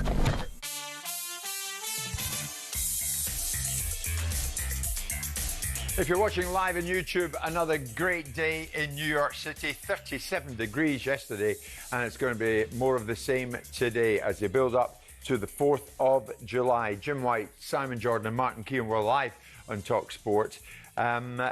Let's find out what our great friend Ryan Douglas of talkSPORT Bet is thinking, because Ryan joins us live on the show. Ryan, back in the UK, how is it for you? How's it been? Yeah, it's good. It's good. I mean, the sun is still appearing. It's not as hot as it is there, but I mean, the weather's been okay. Getting the blues not being in the studio with you boys, but it sounds like it's been absolutely sweltering over the last couple of days from what you've been saying. So I think I might have got away with one and left at the right time. I think you did, Ryan. I think you did, mate. And we miss you too, because your contributions have been great. Today will be no exception. Ronaldo, what do you think? I know. I really enjoyed your chat, Ronaldo-Messi chat, and the theatre of it. So I thought I'd see how it corresponds with the betting with talkSPORT Bet. He scored his first knockout goal, of course, in the World Cup. Subbed off, and as you said, the cameras were on him, and he's disappointed. But, you know, that's what's got him to where he is, that kind of mentality, not wanting to come off. Martin, I picked up earlier, and you saying kind of briefly that you didn't give Portugal a chance against Spain, and Spain are odds on for that, so talkSPORT Bet agrees with you. But the dream is still alive. You talked about these two. One last dance, Messi and Ronaldo to meet in the final. Argentina versus Portugal is 20-1. Again, Martin, you talked about that kind of undertone of the game. Gabriel versus Haaland, the one that you'll be watching there between Brazil and Norway. Do you think the World Cup's better for theatre like that? Would you like to see those two in a final for the last time? Is there something that about that appeals to you? Yeah, I suppose it's a romantic thought. I don't see it happening because obviously Portugal, what I find is astonishing. You know, we've got Martinez, the manager. He's already had the Belgium team, hasn't he? This sort of golden era, and wasn't able to win with it. And last night, he made 4 or 5 changes, Bernardo Silva coming on, a whole host of players. He doesn't seem to have the right mix. But again, he's got such resources that it looks like they could turn it round, but I don't believe Ronaldo's the answer up top. I don't think he's quite now got the gears anymore. I don't see him dropping him. I don't think Martinez is big enough to do that. I think Spain passed the ball so beautifully. These little triangles that they have, Rodri now is the back to his best, pulling the strings in midfield. I just think that the Spanish will have too much in that game, and they'll progress. So we don't get to see the Argentina-Portugal final that you so much want to see. It'll be a heck of a story, though, Ryan. You are right. I don't see it either, but it'll be a heck of a story. I know. We can hope. We can have our fingers crossed. I mean, obviously, we want England more than anything else. But if not England, that would just be... It'd be nice. It'd be, at the very least, a good day for football, wouldn't it? So let's hope. It's 20-1 as it stands. All right. So let's get on to England for Messrs Jordan and Keown. What are you thinking? What can you tell us? Well, I can tell you that talkSPORT Bet has a very, very good welcome offer. All new customers, they're giving you the chance for England to beat Mexico at 30-1. 30-1. Opt-in is required, and the minimum is a £5 deposit bet for that. You can maximum stake £1 on it, and it expires at 1 a.m. on the 6th. But that'll be 30-1, England to beat Mexico. So if you haven't signed up to talkSPORT Bet yet, go on site or download the app now. Check that out. If you think, and you are in the camp, that England will beat Mexico and all this altitude talk is nonsense, because I haven't heard the word altitude as much as I have in the last 3 days ever before. I can't believe how many times I'm hearing the word altitude. Based on the information that we're hearing, let's say Simon England do go out and Thomas Tuchel says in the post-match conference he blames the altitude. Surely we'll be bitterly disappointed that that's one of the reasons that have come up. I don't think he'll do that. I don't think they'll go out. And B, I think that if they were to go out and got beat, I'm not sure that Tuchel would be sitting. I don't think he's that kind of manager. I don't think he sits there looking at the reasons why something has happened like that. So, no, I don't think we'll hear that. And I don't think we'll have the opportunity to hear it, because as much as I have been critical of the performance against who they played, Congo, you have to be critical because it was a poor performance, but they're still in a tournament, and I think they'll beat the Mexicans. Yeah, I mean, the sceptics will say, oh, England, they've got a ready-made excuse. Yeah. Altitude. It was all about altitude. They couldn't adapt to it. I mean, how would you feel about it, Martin? Just go on with it. Well, yeah, I mean, Mexico scored 8 goals, haven't conceded yet in the tournament. They do look like, Jim, they're really in good form. Yeah. They feel at home. Of course, they are at home. I think that they'll know that psychologically that this is huge for them. They'll be looking at an England team that was looking disjointed, but maybe this is our opportunity. I mean, Jimenez plays up top. I mean, I don't see that there are anybody world class in their team, so there's no massive individual. Right. But they play with an energy. The way that they beat Ecuador in that first game, Jim, they were 2-0 up very quickly at the last game. After half an hour, they look really impressive. It's a real advantage. The fact that England should win this, though, Joe. They should indeed. They play at this stadium, altitude they're acclimatised to, it's in front of their own fans, is a real advantage. Is it enough of an advantage to compensate for the fact that England will have better players? Right. I don't think it Jim, is. we made Congo look like PSG in that first half an hour. We did. And we have got an issue. If we do not press the ball high against Mexico, we go out. Well, we'll look more at England-Mexico because Brad Friedel said a few things that England should be ready for once they get there. They're in Kansas, so they'll go there late. We'll get to it. Germany, briefly. Ryan, what are you thinking about Nagelsmann going? Who's next? Is it Klopp? Yeah, well, he was the favourite last time I was on air with you, but it has, oh my gosh, he has become the outright favourite and then some. He's 1-5 right now. There's no other credible candidates according to the betting.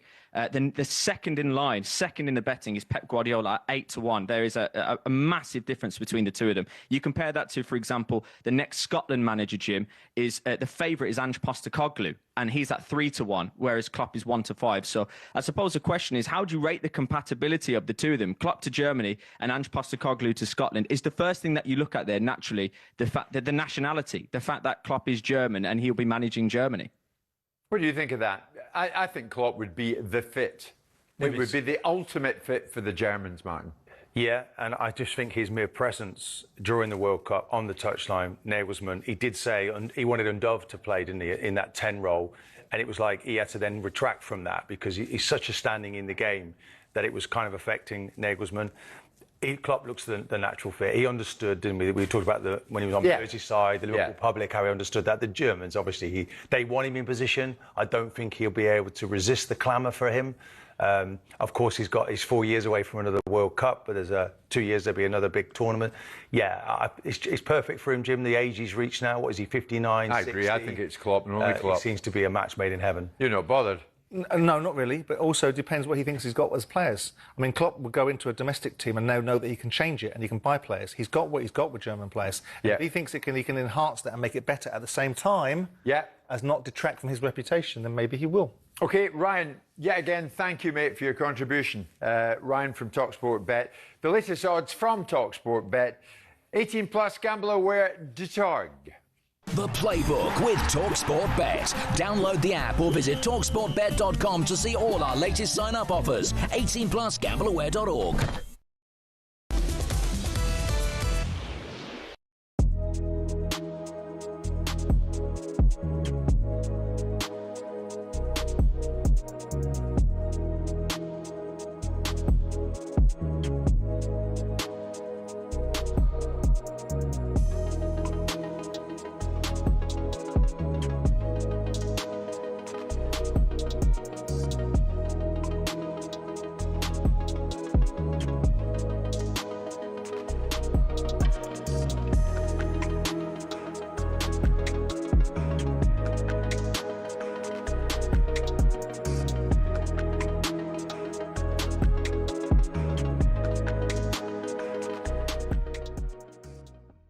Wayne Rooney has just said that Thomas Tuchel should have brought Kyle Walker to this World Cup. That experience and the ability to play at right back rather than have to take Declan Rice out of midfield could have been useful. I think a Kyle Walker and his pomp would drastically improve this team. I really do. 100%. Stuart Pearce there and Adrian talking about Wayne Rooney's comments. Carl Walker's in the studio with us. Perfectly timed. What do you make of Wayne Rooney's comments there? No, I think for Wayne to say that, it's flattering. I think a legend like that to say that about you, it obviously gives you a little bit of a pat on the back. But I still go back to the Trent scenario that, Trent is still out there and available, and I think maybe he should have got the nod. The comments itself, you've retired from international football. I didn't know this, but you told us in the gallery back in April. I think it was around about April, March. You regret that a little bit? No, I think I do regret it looking in hindsight now that there's a potential place for me in this World Cup. Did you feel that place had gone now? That just wasn't going to happen again, that your England career had come to an end? Is that... I look at it now and I think that obviously with Reece and Tino's recent injuries, maybe I could have got the shout. But when I had the conversation eventually with them at England, that was not an opportunity that I was going to get. Obviously not playing the couple of friendlies that they had prior to the tournament. I knew that from that moment on that they was taking that set of lads to the World Cup. So I kind of just rested on it and that. Did you have a conversation with Thomas Tuchel? Not until the day I was going to retire. I tried a couple of...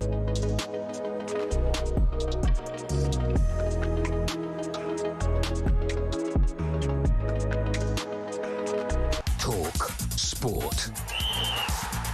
With your latest sport headlines, I'm Matt Hutchinson. Good afternoon. Police say they're anxious about getting the resources to ensure pubs can safely stay open until 5 a.m. on Monday for England-Mexico. It's after the government changed licensing laws because the game kicks off at 1 a.m. But former senior Met police officer Andy Trott says that last-minute change cannot happen again. Everyone could have calmly gone through the issues, made sure that everyone's looked at the various risks involved and did their very best to ensure that everyone has a happy and enjoyable time. So it's a little unhelpful for it to be at such a last minute. Jason Cleary, who runs the Hod Carrier pub in Leamington Spa, is delighted though. It's a community pub. We've had over 100 people here every game and the atmosphere is just amazing. And to be able to do that and to be able to celebrate, this is once every 4 years. It's just an opportunity to sing. When England score, you hug a stranger. Now, the game is taking place more than 2,000 metres above sea level in Mexico City, and Alvin Martin, who played at the Azteca for England during the 1986 World Cup, has given his verdict on the altitude. We all talk about different advantages in football, boys, you know, like, and it will be diet, it will be sports science, and they're all tiny percentages, and they might add up, all of them, to 5%. But this one is a massive advantage. Elsewhere this afternoon, Jurgen Klopp is expected to return to management as Germany boss Julian Nagelsmann quit earlier today. Chris Froome has retired from cycling at the age of 41. The four-time Tour de France winner hasn't ridden competitively since a serious crash in August of last year. And more bad news for Zach Crawley. He's been dropped by England for the upcoming three-match ODI series against India. Uncapped Sussex all-rounder James Coles is included, though, as well as seamers Josh Tongue, Gus Atkinson and Saqib Mahmood. talkSPORT News. The government's in talks with Pakistan about deporting a ringleader of the Rochdale grooming gang, and Prince William has appeared on Travis Kelce's podcast. Nick has more at past. talkSPORT weather with QuickFit. Heatwave outside, oven inside. Stay cool this summer with a free aircon check. Book online or visit your local QuickFit today. We're expecting a dry, sunny Friday afternoon for most of the UK, with more hot weather forecast this weekend.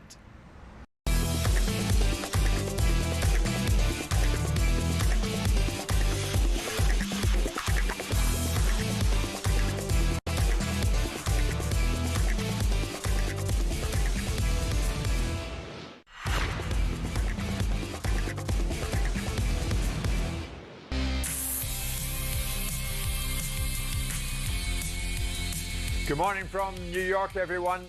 It is 9:05 in the morning in this part of the world, 2:05 with you back in the UK. And again, it's going to be hot, hot, hot, record-breaking temperatures here in this wonderful city. It was 36, 37. It's going one better today. It's going to be 38 by mid-afternoon, 38 degrees here in this city. Absolutely sweltering.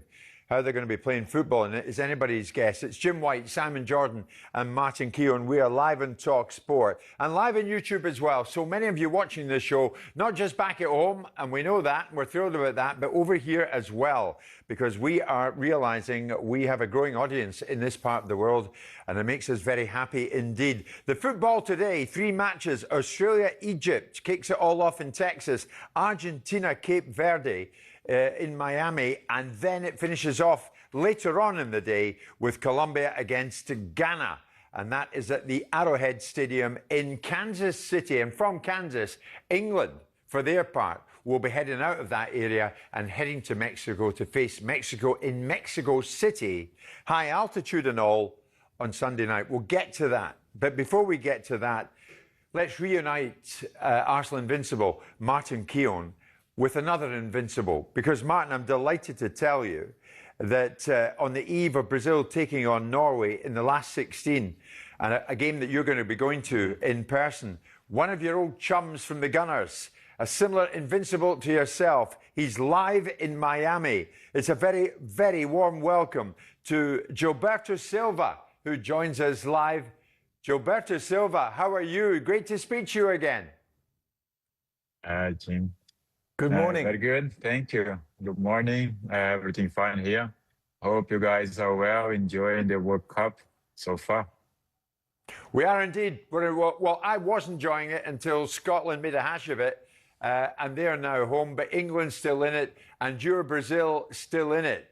Martin Keown is alongside Simon and myself. Gilberto, what kind of memories do you have of this man, both as a man and as a player? What are your memories?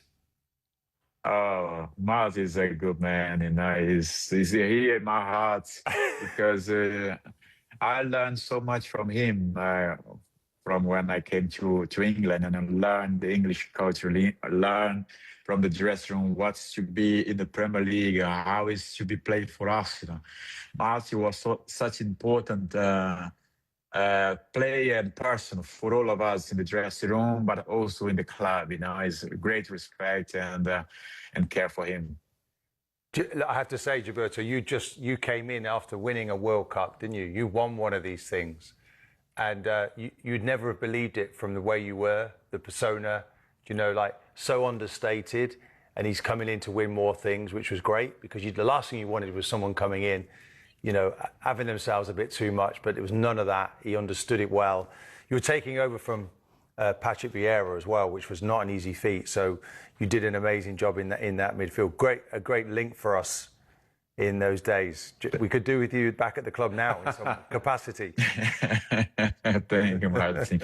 No, it was a great time. We had a very good time, great group of people, apart from the players themselves, but it's a great group of people, you know, great guys, and the chemistry worked very well for us. Gilberto, You know, this current Brazilian team, does it get close?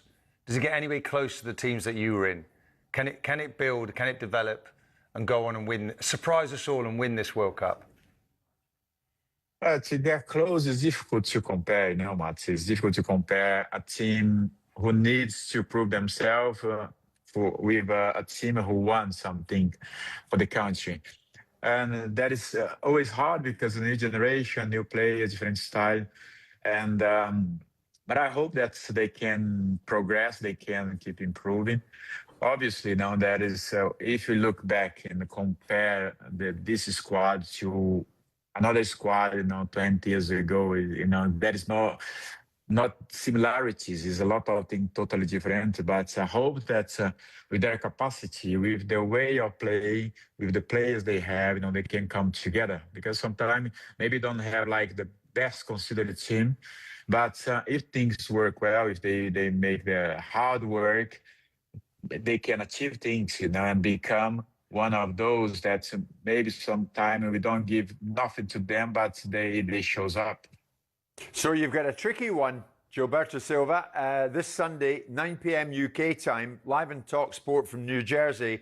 Your Brazil take on Erling Haaland's Norway. Haaland's a big star in this part of the world, but Norway have done well. Are you worried about this, or will Brazil go through this tie with some ease? What do you think? It's not going to be easy because Norway has a very good team, great players. You mentioned Haaland, he's on fire.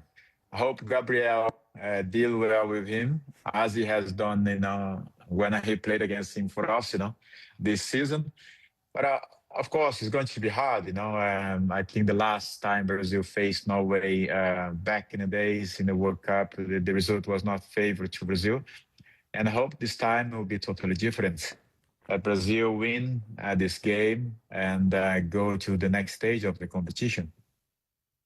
I wonder about Carlo Ancelotti. Are you, like many Brazilians, a big fan of Ancelotti? In Ancelotti, we trust. I mean, are you one of those? No, we have to trust the manager we have. Ancelotti, his curriculum speak to himself, you know, what he has done. And, you know, maybe before he comes, you know, me and many other people would love to have a Brazilian manager in front of the national team as we had in the past. But, you know, Ancelotti has all the credentials to be there. He deserves to be there, and he was appointed, and we have to support him. And he has shown that, you know, we've not a great time, you know, for a manager to work in for the World Cup, you know, very short time. He can manage the situation around him, and he has controlled things, and the players are understanding what his philosophy, how does he going to work to everyone and prioritize the national team, not an individual player. Gilberto, your manager has talked about Martinelli, the Arsenal player, scoring that winning goal in the last round, and that potentially he could play him in a slightly different role going forward, because obviously you've got two very good wingers. Vinicius Junior is not going to be changing him, is he, on that left-hand side? Martinelli plays there for Arsenal. What do you think he'll do coming into this game? Because there's been some criticism about Brazil's midfield, maybe not being mobile enough, but certainly if he comes into that area, he's going to give you pace. Well, I was a bit surprised, Martin, from the last game, you know, see Martinelli more like as a midfielder. And I said, well, what's Martinelli doing there? I did not understand. But in the end, it works. You know, Martinelli found the space, you know, for him to play. I guess that this is something new for him. He hasn't been there from what I remember. And it shows that, the manager are having the control of the play and make the players understand that everyone has to sacrifice for the team. Sometimes things don't work well. For example, in the last game, Casemiro was not having the best game. And for many people, for the halftime, think that Carlo change and change him for another player because he was already booked. But he kept him because he trusts in the player. He worked with him before in the Real Madrid, and he understands his capacity. And he did well. In the end, he scored the equalizing goal, which gave the team the hope and the condition to come back to the game. And using Martinelli in this time, in this position, showed that Martinelli can be versatile as well and ready to help the team. Well, Gilberto Silva, as you know, 4 out of the last 5 World Cups, Brazil have gone out at the quarter-final stage. If they get to the quarter-finals and overcome Norway, they could meet England at that stage. What do you think of England so far? They have done great. Was a tough game against Congo. And but they show their capacity. England, they have great players. The players themselves speak for them, and their capacity, their ability, and their ability also to overcome a tough game. I watched the game from here. I'm in Miami watching everything, and how hard Congo play on that game. How difficult they gave to England on that day. But with the quality of the team, and Harry Kane is on fire.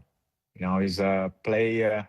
Everyone must give him a credit because what he has done so far is something very special. Great. It would be your dream to see Brazil win the World Cup. How likely is it that they can do it? What do you think? Of course. What do you honestly think? think? The dream. I mean, you'll say you want them to win it. Can they win it? Listen, it's tough because when we see, we didn't arrive as a favorite in this competition. We know that, we understand that. For me, this is 100% clear. And I guess for the players also, and for the players, they have to believe every day that they are capable to overcome the tough situation, a tough condition. But when you see some other teams, they are playing a much better football, attractive football, like France, for example, Spain, England did so well against Congo. But I understand that it's not always when you arrive as a favorite, it means that you are going to be champion. I remember back in 2002, Brazil did not arrive as a favorite in the competition. Step by step, we were, winning the games, and the confidence went high. And eventually, the chemistry works well among the players, and the result comes because you work hard on it and believe that you are capable to achieve things. If the players believe that they can do it, work hard for it, there is a chance. Obviously, it's not going to be easy. If they go through against Norway, they may face England, which is going to be hard again. Okay. Gilberto Silva, thank you so much for being with us live from Miami. Obrigado. Good luck. Thanks, Gilberto. Thank you. All the best to you guys. Thank you very much indeed. And he remembers you fondly, Martin, which is lovely. As you do, Simon.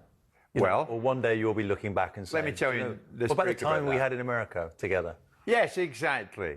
What a good guy, isn't he?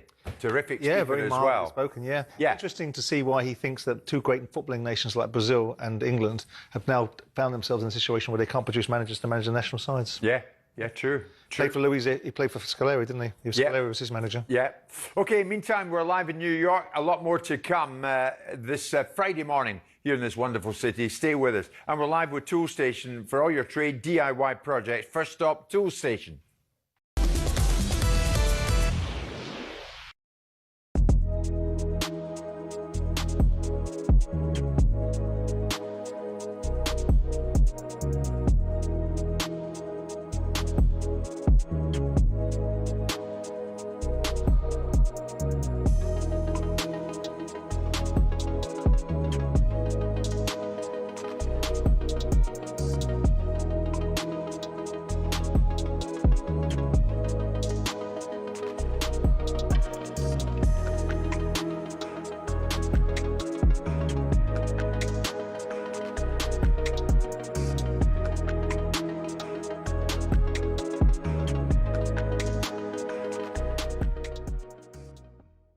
Harry Kane, I'm going to give him a 6. What? Fantastic second goal, but his overall performance, for me, not good enough. He scored 2 goals. I don't care, mate. Okay, all right. I don't care. I don't see what more you want from a striker. I played the position, mate.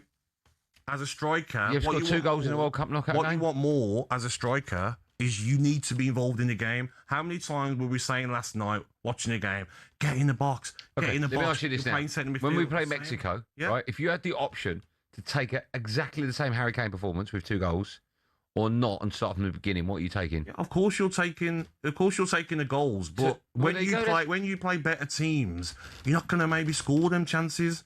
No offence to Congo. Yeah, but he did. But yeah, I know. Of course he did. But is he going to do that against the top defences? He's not. I know, but I'm just saying. Okay, then. Here's one for you then. Yeah. Say if we get to the semi-finals, okay, and we're playing Argentina, or the final against France. Yeah. And he's not getting those chances. Do you still no problem with him playing centre field? You're marking him No, I'm saying the performance that he did get them. I'm asking you a question. You're talking about different games. I'm asking you a question. Against Argentina, say we get to the semi-finals, the final against France, do you want Harry Kane being more involved in the game? Do you want him holding the ball up? If he scores 2, if he scores 2 again, no. What if he doesn't score 2? Well then, yeah, but he did. Okay, yeah. But he did. But you're marking him on a performance where he did score 2. Exactly, but the whole performance isn't just about, oh, you scored a great goal. What was your performance like for the whole game? Simple. Okay. If you had that game, yes, and scored those 2 goals, would you feel a little bit down about your performance? I would do, yeah. I'd be like, could I have done a lot more? Could I have done more I for don't my think team? if you score 2 goals and the second one's like that as the win, I don't think you can feel That's down. my opinion, mate. Okay, all right. Yeah. Sorry, mate. That's all right. I'm just being honest.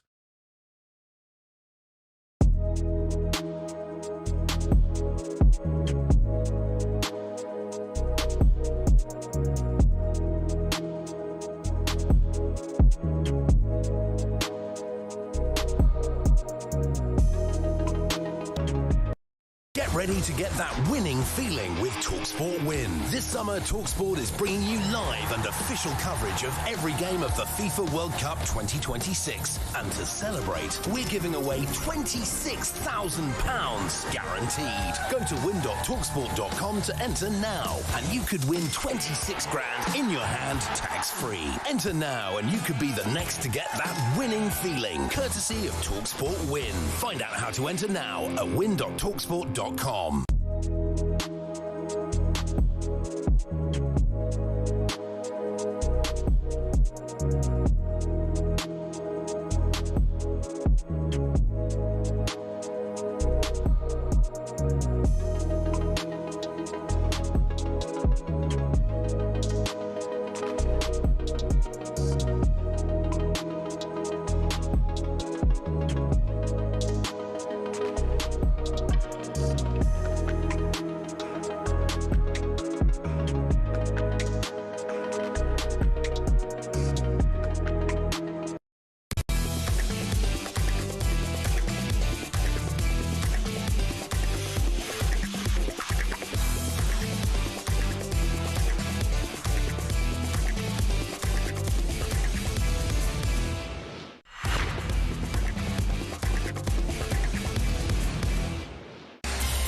Very warm here in New York. It's going to be, well, certainly warm, you would think, in Mexico City, but with high altitude, it's going to be humid. And we hear so many stories in Mexico City of players 20 minutes in, according to Brad Friedel, being left more or less breathless. And that is what England are getting into this weekend when they head there from Kansas, head to Mexico City, play Mexico in Mexico City on Sunday night. Can they overcome Mexico? Can they overcome the elements that go with it? Martin Keown alongside Simon. Martin, where do you stand in this? Do you sit in terms of England going on and winning this thing, are you in the glass half empty Simon camp or the glass half full Brad Friedel camp? Are you more... I'm somewhere in between. Are you more optimistic than pessimistic? Well, Luke's got nothing in his glass, has he? The producer, we know that. Most of the time he's obviously looking at things in the worst scenario. But I feel that it's how you grow, how you develop through a competition. You just heard Gilberto Silva there saying that the team he was in didn't start well and progressed. Of course, you've got to have the personnel. We have got the personnel. It's just the messaging that you're giving them. And I would like to talk about the defensive side of the team, where we talked earlier about Congo looking like PSG playing against England. So effective were they coming out from the back, and that can't be right. So like I'm looking at this and saying, well, if we're going to be playing Mexico next time round, we need a clear message to the players, and we're not getting that message correct. It's not right. You know, if you look at the goal we concede, Rashford doesn't press on the left-hand side of the pitch. There's a diagonal ball played. Everyone wants to blame Spence. He's a bit too deep. He should be higher. He should be looking where the line is. We used to have clear messages. When I was lucky, Jim, as a young boy, I was playing under Don Howe, massive defensive coach. I then went and worked with George Graham later on. The back four was famously there. They understood their roles, responsibility. I came to a World Cup in '98 with Gary Neville asking me questions about, when do we push, when do we drop, when do we hold? You know, it's normal for players to keep learning through their careers. We've got Spence is a player who looks like he needs an education in how to defend, but he has the skill set, perhaps, Jim, to get there. But we need a manager to give clear direction. I think we need to press much higher and do it more collectively. When I was a young player, it was like, where's the ball?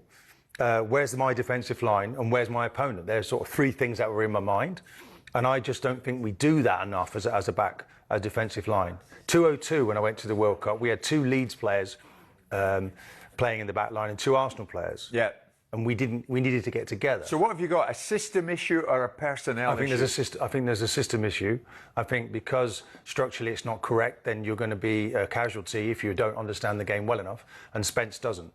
Because obviously he's come in late. He hasn't really learned how to be a defender. So with that in mind, you start Declan Rice at right back? No, I don't. What I do is I educate the player that's on the pitch, and I make sure that he understands the rules. And what I'm saying is that defensive rules he should understand by now. And that line has to come together. And someone alongside him has to talk to him. And we've got young central defenders. That's the issue here. But if he doesn't know that by now, Martin, he's got 3 days to get to know it. Yeah, but we find ourselves, Jim, in an unprecedented situation where the manager really has been a part of the problem because he hasn't picked necessarily the best right backs that are available in this country. And now he's got to work. Who would you have had? Well, let's come back to that. But let's work with what we've got. So you need to give him a clear message. Are you going to say Trent? Not Bella. Well, Trent would have been a nice player with the ball. Do you know? I don't think he was that bad without the ball, to be honest with you. If you look at the speed he has, I think he's... But many say he's not great defensively. No, but he's playing for Real Madrid. You know, if you look at he's playing one of the top clubs in the world football, and you don't bring him into the England squad, look, that argument's gone now. So what I'm saying, let's work with what we've got, Jim. And at the moment we've got... If that ball was... that diagonal ball that catches us out for the goal, if he's just a few yards further forward, he's offside. But he doesn't understand the benefit of being in line with his colleagues. But you're still saying Jed Spence is the best option? Yeah, without doubt. Now, if you go and play Declan Rice did that this season in a game against West Ham. Had a little look back. He went to right back. Arsenal completely dominating for half an hour against West Ham. We nearly lost the game because he went to right back and it wasn't really working. You need him in, Jim, in that central area. Yeah. You're making two changes to make one change. Stick with your midfield, which is going to be necessary against Mexico, and make sure that Spence gets the education he needs. And that's basically what this is about. Well, I think the manager has to trust him a little bit as well. Right. So you're going Spence. Trent Alexander-Arnold isn't here, nor is Kyle Walker. And it was interesting, Wayne Rooney's comments that Walker himself should have been picked for this World Cup. And Walker himself was on Drive yesterday, and this was the subject matter. Listen to Walker. Yeah, I feel good. I'm back in pre-season. You know, I'm back in pre-season. Yeah. Did the yo-yo test. I'm good to go. Yeah, I'm good to go. But when you look at the names that we've had in the competition that I would say that I've had to fight off for so many years now, with trips, the likes of Reece James coming up and doing so well, Trent playing at Liverpool, winning Champions Leagues and Premier Leagues, and to be in this situation now, and I look at it as the England team, and I look at it, they've got one natural fullback. With Jed Spence. Nico O'Reilly's not a natural fullback. No. He's a midfielder. Obviously, he's done extremely well at Man City, and, you know, rightly so, he's in this England team. But to learn your trade as a fullback, it's not over a season. It's over years of, you know, being tested against probably, or if not the best players in the world. Kyle Walker isn't here, Martin. Would you have wished he was? The way that he fell away was, I couldn't quite understand. You know, he still had pace. I don't know whether going to Burnley, that he didn't maybe have the same motivation, found that difficult. When you're winning things all the time, so it looked like they weren't looking in his direction. Maybe he could have been given longer. He was close to 100 games here, Jim. You might have used him in some of those and seen him out a bit more respectfully than they did. I do feel that he's right. It's a specialist position, Jim. You know where to be. And I can't worry about the right back. Play's happening that side. Simon has to know that he's going to have to be slightly in front of me. If I want to play offside or I want to hold the line, he's going to have to operate off of me. And he takes his line off of me. That takes years of specialist work. You can't just be like a maverick fullback. Okay, Spence, the modern day fullback, wants to get forward. He's in a 1v1 situation, but he has to be a part of the back line.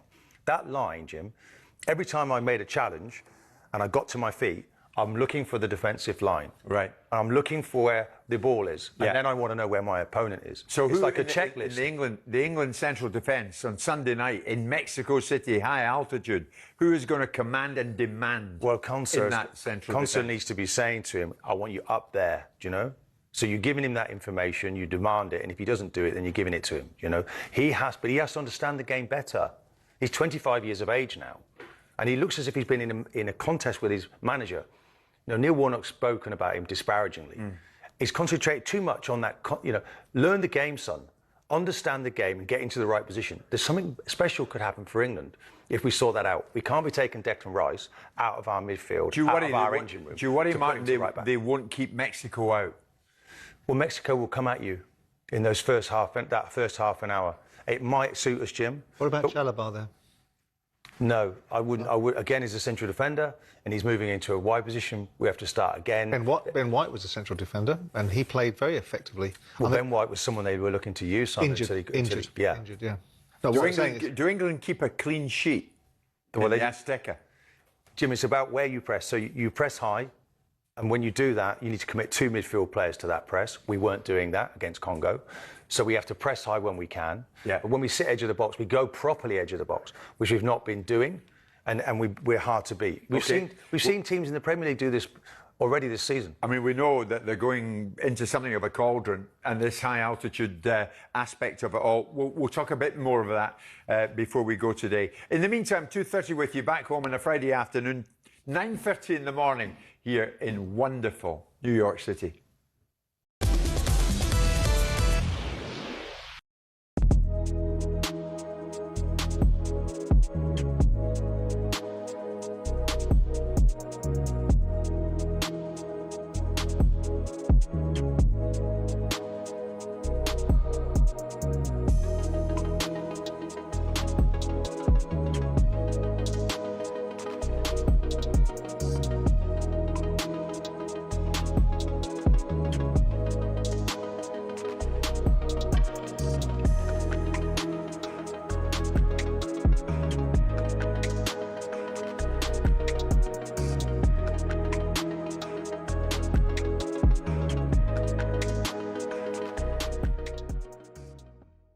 Tuchel won the Champions League with Chelsea on the back of not playing particularly attractive football, finding their way through games. So I don't think he really cares how England play as long as they win.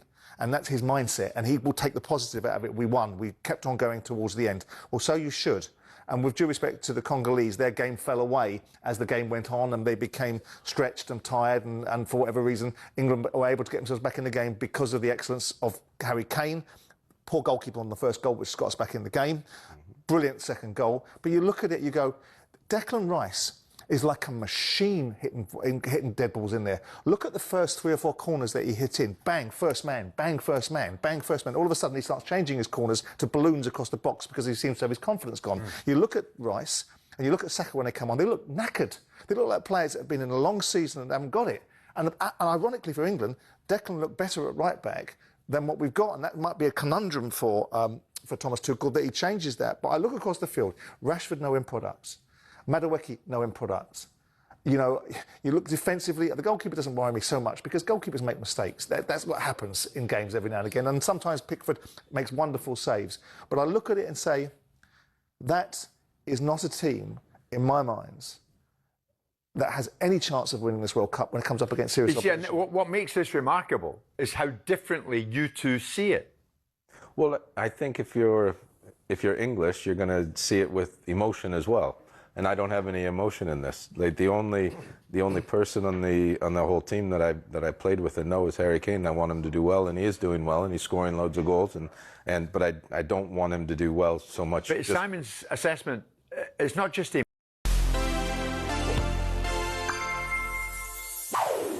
The photo of the World Cup winning captain hoisting the trophy into the air is one of the most iconic images in sport. Maradona, Bobby Moore, Cafu, these pictures, oh, mwah. Was Lionel Messi's tainted though? In Qatar in 2022, Messi finally got his hands on the World Cup.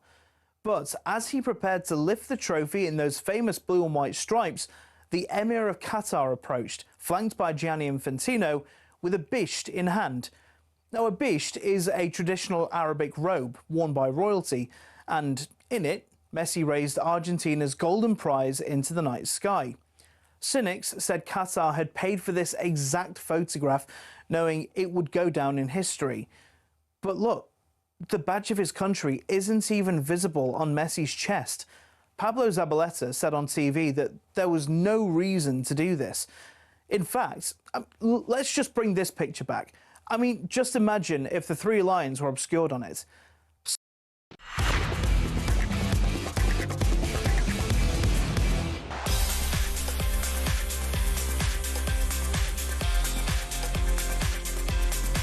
New York City, this place, like many American cities, getting ready for the 4th of July celebrations, and a big military presence out in the Hudson today. As we look down on that from the 50th floor of the World Trade Center, it's Jim White, Simon Jordan, and Arsenal Invincible Martin Keown. We're live on talkSPORT, live on YouTube as well, if you're watching these great pictures being provided for you back here from us here in New York. And of course, a lot of attention, not only on this World Cup, but back at home on the tennis at Wimbledon, which is now in full swing. And let's go there now. I'm delighted that joining us live on the show today, former British #1 and host of Off Court Podcast, is Greg Gruzetsky. Greg, hi to you from New York. How are you? Yeah, I'm really well. Been enjoying the coverage. Good to see that England got through. Got a tough match against Mexico, and I'm enjoying the banter between Simon and Keogh. It's always good to hear. It's like a tennis match, Greg. Yeah. Excellent. It is like it, but a feller Gunner. I always like a Gunner on my good side, man. so that's all right. We had You're obviously an intelligent man. There you go, Greg. We're surrounded by Gunners with Keown, Gilberto Silva, and now you, but that's fine by us. Wimbledon, who and what has stood out for you so far, Greg? Well, I'd say Novak Djokovic. We talked about it on the podcast in the beginning of the year. We said, Novak's best chance to win number 25 is going to be this one. Sinner got off to a start where he won his opening two matches. He's on court today, later on today. It hasn't looked great. Also, next week's going to be super hot. He struggled in the heat in the French Open. And Novak is defying age. He won the opening set here, looks comfortable, looks confident. And in his previous match against Tsitsipas was absolutely brilliant. On top of that, a lot of seeds going out in the men, Ben Shelton. So the bottom half is wide open with Zverev and Taylor Fritz. And the women's, big story, Serena Williams is back. Comeback wasn't what she expected. It's hard to bring your A game back after being 5 years away. And in the women's, who knows who's going to win at the moment? Greg, no Emma Raducanu, no Jack Draper. Does it concern you from a British perspective how much their bodies continue to break down? Well, it is. It was interesting. I've had some meetings with the CEO of the LTA before, and I talked to him about the sports science program. That's why he said he hired Michael Bourne to get on board. But we've had on board to be the performance director, and we've seen more injuries of top players than I've ever seen before. If you look at it, Dan Evans himself, who's just retired, also said, look, all the players, I wouldn't use the physical trainers, I wouldn't use the sports science department because there's so many injuries happening. And for me, this is very worrying because from Jack Draper's point of view, he's one of those guys who should have been in the mix with Alcaraz and Sinner, was up to 4 in the world, 1 in Indian Wells, made finals of Madrid. And since basically Wimbledon last year, has barely played any tennis, struggling with a serious shoulder problem. Raducanu plays great at Queens, get to the finals. We're all excited, think this is the year she's going to get back her mojo, start getting back into the top 10 in the world, then has to pull out with a stress fracture on the foot. So all these things, it's getting very disconcerting. And we didn't have the best of starts from a British point of view on the first day. We were 0-12 on matches played. I mean, that's dismal, Simon, isn't it? It is. I mean, I was going to ask Greg about the state of British tennis. I mean, I spoke to Jack at great detail at Christmas about his performances, expectations of the season. He had Jamie Delgado as his coach at the time, and they talked about the historic injuries that he had and the manner in which he was training in the past and the more sophistication. But when you look at British tennis, Greg, how do you view it? Are we getting more depth, more strength? Is the coaching getting better? Are the players getting stronger on the international framework? Well, I'd say in the women's side, we have a lot of really good prospects in the women's game right now. So you had Hannah Klegman, junior world #1, French Open champion last year, who got a wild card. She lost to Krejcikova, who beat Andreeva, the French Open champion. So in the women's game, we have quite a few prospects coming up. In the men's game, not so many. And they're putting their eggs all in one basket because they have this thing called the PCP program, which basically takes the 10 best women's tennis players, 10 best men's tennis players, and they basically invest in them. But tennis is expensive, let's be honest. It's not like going into football or any other sport. They need more funding put into performance for younger players because it costs tens of thousands of pounds a year to play tennis. We need more indoor facilities. They were given a grant under Boris Johnson of £35 million to improve the outdoor courts. That should have gone half 35 million from the government, other 35 million from the LTA put in to create more facilities. If Judy Murray, the mother of Andy Murray and Jamie Murray, 2 world #1s, can't get her own facility in Scotland, how does that help us as a country? So from my point of view, I think there needs to be a lot of improvement and I think there needs to be change. We have this discussion every year. Greg, just on the fitness levels of tennis players, I watched Jack Draper at the Queen's last year training, and I couldn't believe the level of, like, how intense it was. Like, should work be, how else can you simulate what you need to do on a tennis court off the court? So in football now, let's say Saka's got an injury playing for England, he's hardly on the pitches. He's doing other stuff. They find other ways for him to hit high levels, to do weight trainings, to do programs, strengthening. What are they doing this in tennis? Because it's all this, you know, all this repetitive training that they do. Yeah, what are they doing away from the court, Greg? Well, I think you have to get the volume in, but you have to balance it out. So I'm actually on tour right now with a French player by the name of Mpechi Perricard, and his trainer worked with Cilic, who's the US Open champion, Wimbledon finalist, as well as Ivo Karlovic, one of the fastest servers in the world. And their philosophy about building tendons and the way they build the body is to give them volume but low intensity. And then closer to the competition, you increase the intensity and you basically lower the volume. So it's getting the balance of load.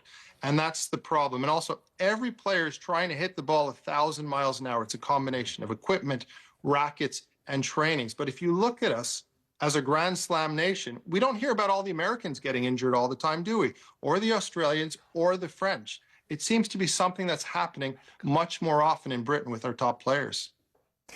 Greg, the top tennis players, it appears that this media boycott has been stopped for this week amid the threat of players being, and you're laughing, I can hear you, amid the threat of players being denied tickets for their personal sponsors.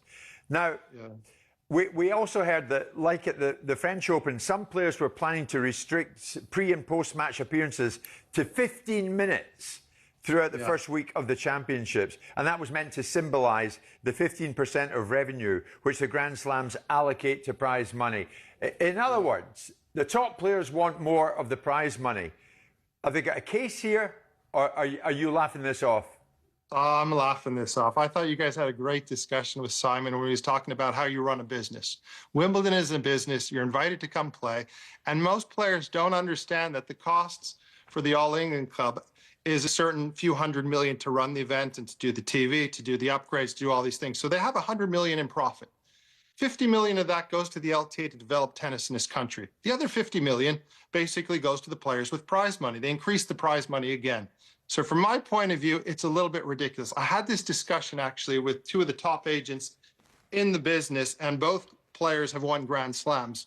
One player was like, oh, my player's going to do the boycott. And the other one, who's been around a little bit longer, said, this is ridiculous. 15 minutes to the press. I mean, do you want to alienate the press? And what is this going to do? I think you need to educate the players. And the other fact I wanted to talk about to you as well as Jimmy is, if you're seated and you play on center court, you get 40 tickets for your team to watch the match. So that helps your sponsorship out there as well. So this boycott seems a little ridiculous. And on top of it, I retired in 2006. First round prize money for me then was £10,000. I don't think inflation has gone to £80,000 in 20 years. That's nearly an 800% increase in prize money for your first round loss. So I kind of feel like, yes, players always want to get more monies, but they have to be educated on how the system actually works. Greg, great points. Delighted to have you join us here in the US. You're obviously very well researched, Greg. I can see that by the number of books you've got on the shelves behind you. My God. Yeah, how'd you get through that lot? Well, part of them are my wife, so they're not all mine. So I'm actually at home, and part of them are mine. So you look to the right, that's mine. You look to the left, that's my wife. She's more Graham Greene. I'm more sports, autobiography, and business. So I have a combination of those, and there's a few Wimbledon trophies there from the legends in the background up top as well. Mr. Rosetsky, I hope that Simon Jordan's best-selling book is up there somewhere in the shelves. Well, it definitely is. And I think, Simon, you talk a lot of sense when it comes to business and sport as well, because as you said, players have the right to play or not to play, and that's their choice. Well said. Well said. Yeah. Oh, he's all bashful here. He didn't expect that, no, Greg. He's actually blushing. No, I expected an argument from Greg about the distribution of the finances, and the fact he's done his research, not about what my argument was, but actually understands the principles of the player's argument is so flawed that it's nice to hear. It's nice to have someone thinking clearly. Greg, you said you got 40 tickets per match. As a chairman, he's not giving out 40 tickets to the players, let me tell you. You're lucky to get one or two tickets. 40 tickets? Well, 40 tickets, I mean, it is quite incredible. That's only if you're seated. If you're not seated, I think it goes down in half to 20. So there's always been a hierarchy in sports. The higher you rank, the more you get. But there was also one interesting story this week, which we haven't actually talked about, was Serena, who didn't go to her press conference this week, because we heard about the wild card losing in the opening round. And that, to me, was quite surprising, because she asked the club for a wild card, and then she said she was injured, didn't show up to the press. Well, if you don't show up to the press, usually it's a 10 grand fine. So it'll be interesting to see if she plays the doubles coming up next week with her sister Venus as well. And, you know, the comeback, I think, you know, it was brave of her to do, but it just shows you how tennis moves on over 5 years as well. Greg, great points. Thank you so much for your contribution, Greg. As always, Greg Rosetsky with us live there, coming to us clearly from his stately home in that part of the world. Let's stay with Wimbledon and get an update from Lisa. Lisa, what you got? Well, Novak Djokovic is in cruise control here on centre court, taking the first set 7-5 against Arthur Rinderknecht of France. 1-1 in the second set. He wanted to play early because of the football later on. Elsewhere, Yannick Sinner's probably going to get a workout again today. He's taking on Jensen Brooksby of the USA.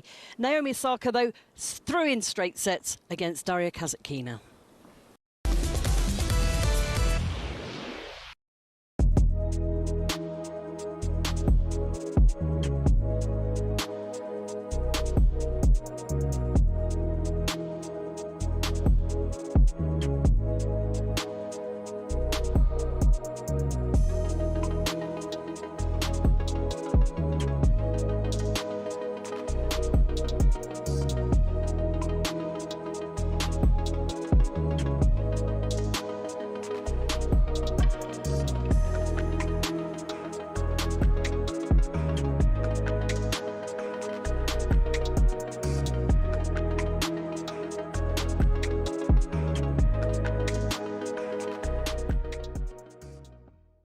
I speak for Newcastle fans, for Villa fans, for a lot of fans whose clubs can't spend money right. Spurs have finished 17th 2 seasons in a row, right? And then teams like Aston Villa, who have just won the Europa League, are getting fined £19 million and can't spend any money. It's a joke. They're obviously spending. I don't care. It's a joke. Your team as well, Manchester United. Spend whenever you want. The rules are a joke. Just what's the point, mate? What's the point? The rules are terrible, though, Andy. Come on, mate. Be real now. It's that bias, mate. It's that so-called top six bias. Clubs like Aston Villa and Newcastle can't buy anyone. But Spurs finished 17th 2 seasons in a row and then go and spend. What's next? Who's going to go and get next? Just mad. Listen, I don't think he quite understands what FFP stands for, because he's used Man United as an example. One of the biggest clubs in the world. No, but I think he has got a point. Yeah, no. I think he has got a point about the fact that, and I feel for Newcastle and Villa fans, because they've got one hand tied behind their back. Yeah. And if they can't spend the money they've got. And now he's right. Villa are getting fined. What did they get fined? 90 mil? It was a lot. Yeah. But it's one of them where... But the only way that obviously the club can grow is they have to get in the Champions League every single season. Now, with Newcastle and Eddie Howe, I feel for him because what's he supposed to do? You look at the recruitment they've had over the last few seasons where he's bought players for less and sold them for a profit. And then all these best players, Tonali's now going to leave. Bruno Guimaraes is now Elliot Anderson's the one.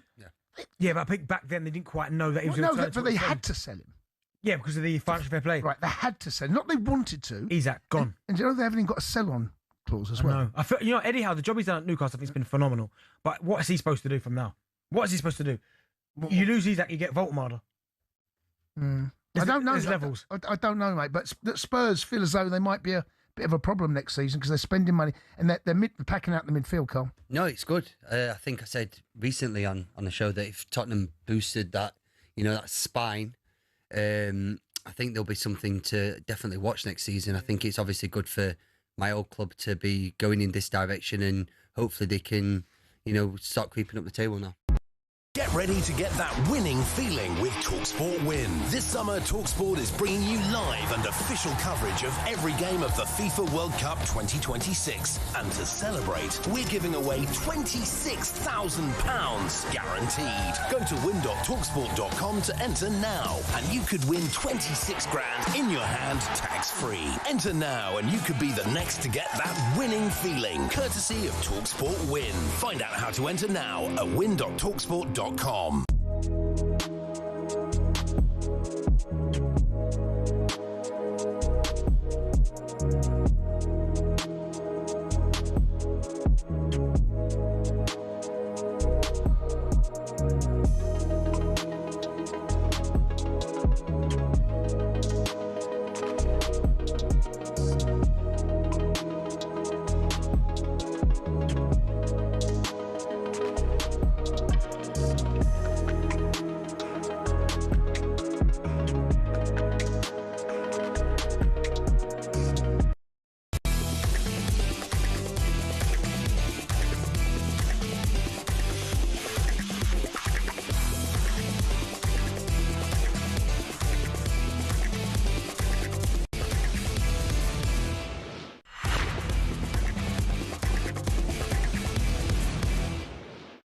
Football form roundup on talkSPORT with Sky Bet.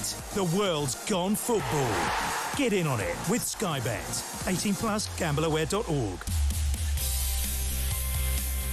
Joined by Michael Shinners here in New York. Well, we're in New York. Michael's back home. But from Sky Bet, we're going to look at today's football and discuss the odds round and about it. Michael, hi to you, mate. What are you thinking about Spain? Yeah. Tell me.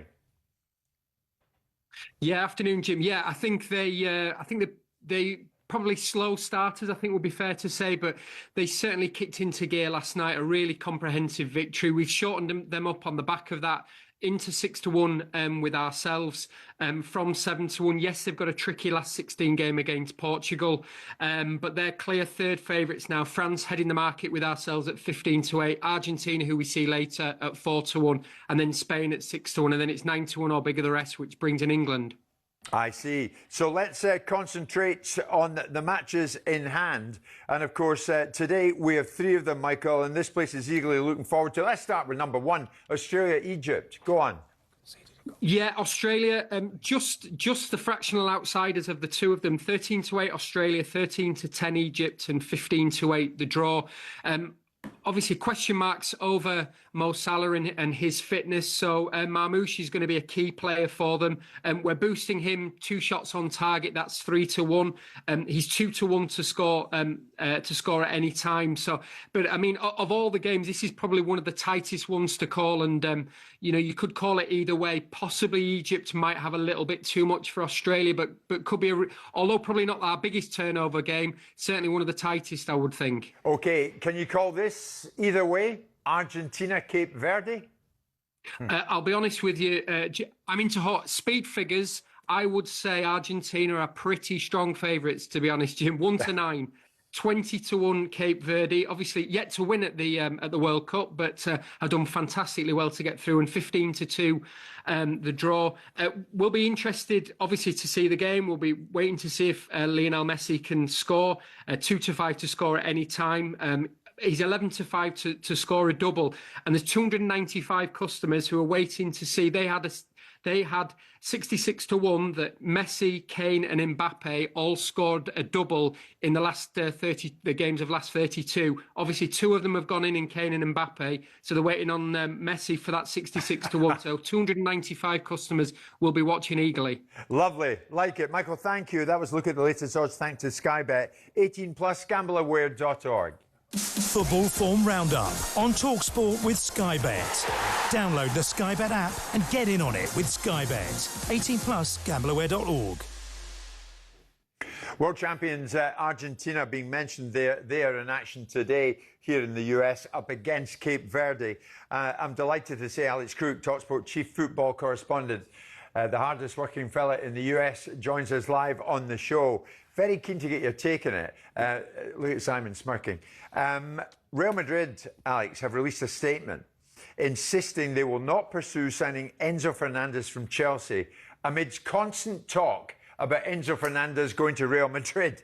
In a statement, and they don't miss here, in response to reports and comments that have appeared in recent days regarding Real Madrid's alleged interest in signing Enzo Fernandez, the club has no further intention of pursuing such a transfer.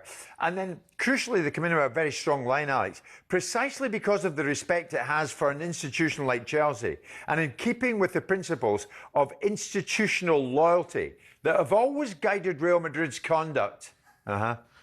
The club considers it necessary to categorically deny these unfounded speculations which bear no relation to reality.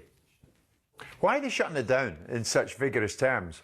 And when will you be on here announcing that Enzo Fernandez is joining Real Madrid? Well, it would be some U-turn now if he was to end up as a Real Madrid player. It's it's an incredible turn of events. Obviously, they've done a deal with Chelsea already this summer for Marc Cucurella, so I guess that's where the respect element comes in, although Simon was smirking as you were reading that out. But it's not a great situation for Enzo Fernandez, is it? Because you have to remember, this is a player who was banned from the first team, stripped of the captaincy because he was openly flirting with a move to Madrid.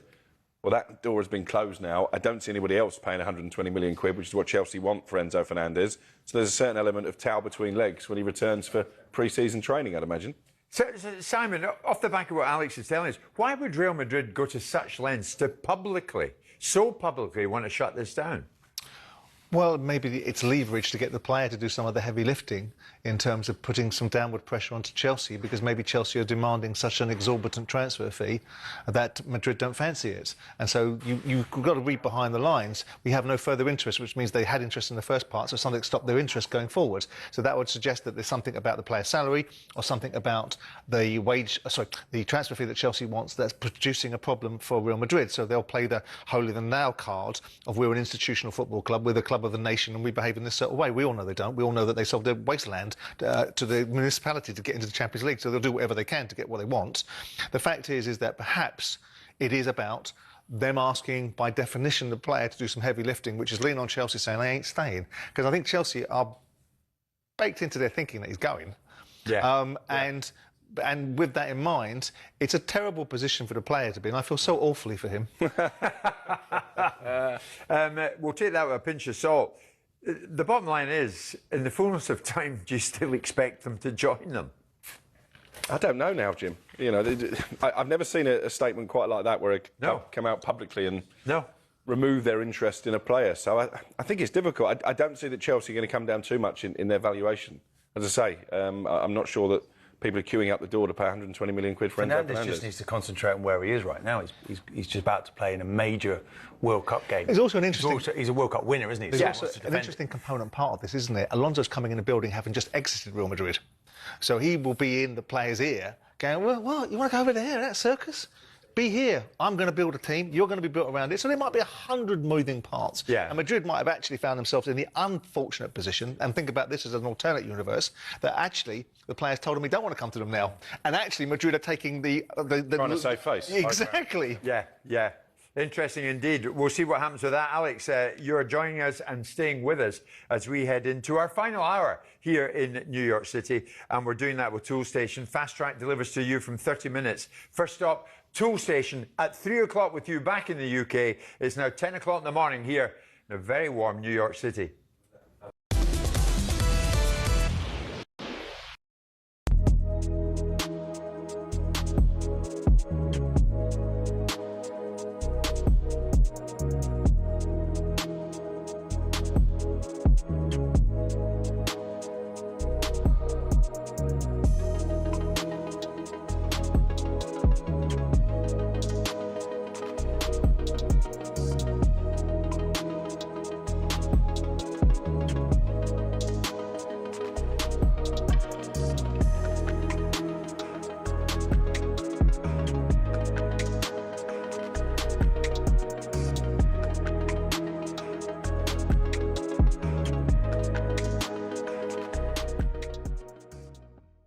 It was an absolute shambles. It was so bad. You're watching going, oh, no. It's almost like they'd been out last night. That's what it felt like. Jay, was so bad, mate. Mate, we got out of jail There's tonight. so much to talk about, and obviously we're going to take calls, but I have to talk about the fact that we don't look like we've got any players in the team, apart of, like, obviously Kane, right? He'll win you a game, and Bellingham. But, like, you can't have two players win the World Cup. France have got 6, 7. Where are the players who are going to make something happen? And I don't want to go there, but I'm going to. Cole Palmer. Trent. Like, you've left these players at home. The right-back position, it's almost criminal that we're having to play Spence there. Spence doesn't start at right-back for Tottenham, who finished 17th. And I'm looking at it going, what's going on? What am I watching? Maduaki doesn't get to the byline, pulls it back to Spence. Spence doesn't want to cross the ball. It's not his game. It's not his game. He's athletic. He'll defend well. It's not his game. I'm sitting here and I'm like, all of a sudden, the best part of the game where we looked all right was when Declan Rice went right back and Saka played right wing because they had a connection. And if Saka tried to get to the byline, it didn't happen. Come back to Rice and Rice puts the ball in the box. And it's like, how have we not took Trent? How? It's going to go down as one of the worst World Cup squad picks ever. Ever. That Trent hasn't gone. Cole Palmer must be sat in O Beach in Ibiza laughing that he's not involved in this squad. Laughing. Because we are terrible. We're terrible. We are terrible. We are terrible. There's no getting away from it. One thing I will Harry say, Kane gets us out of a hole. He does. And Bellingham, the pair of them have got us through to where we are right now. And without those two, we're absolutely shot to pieces.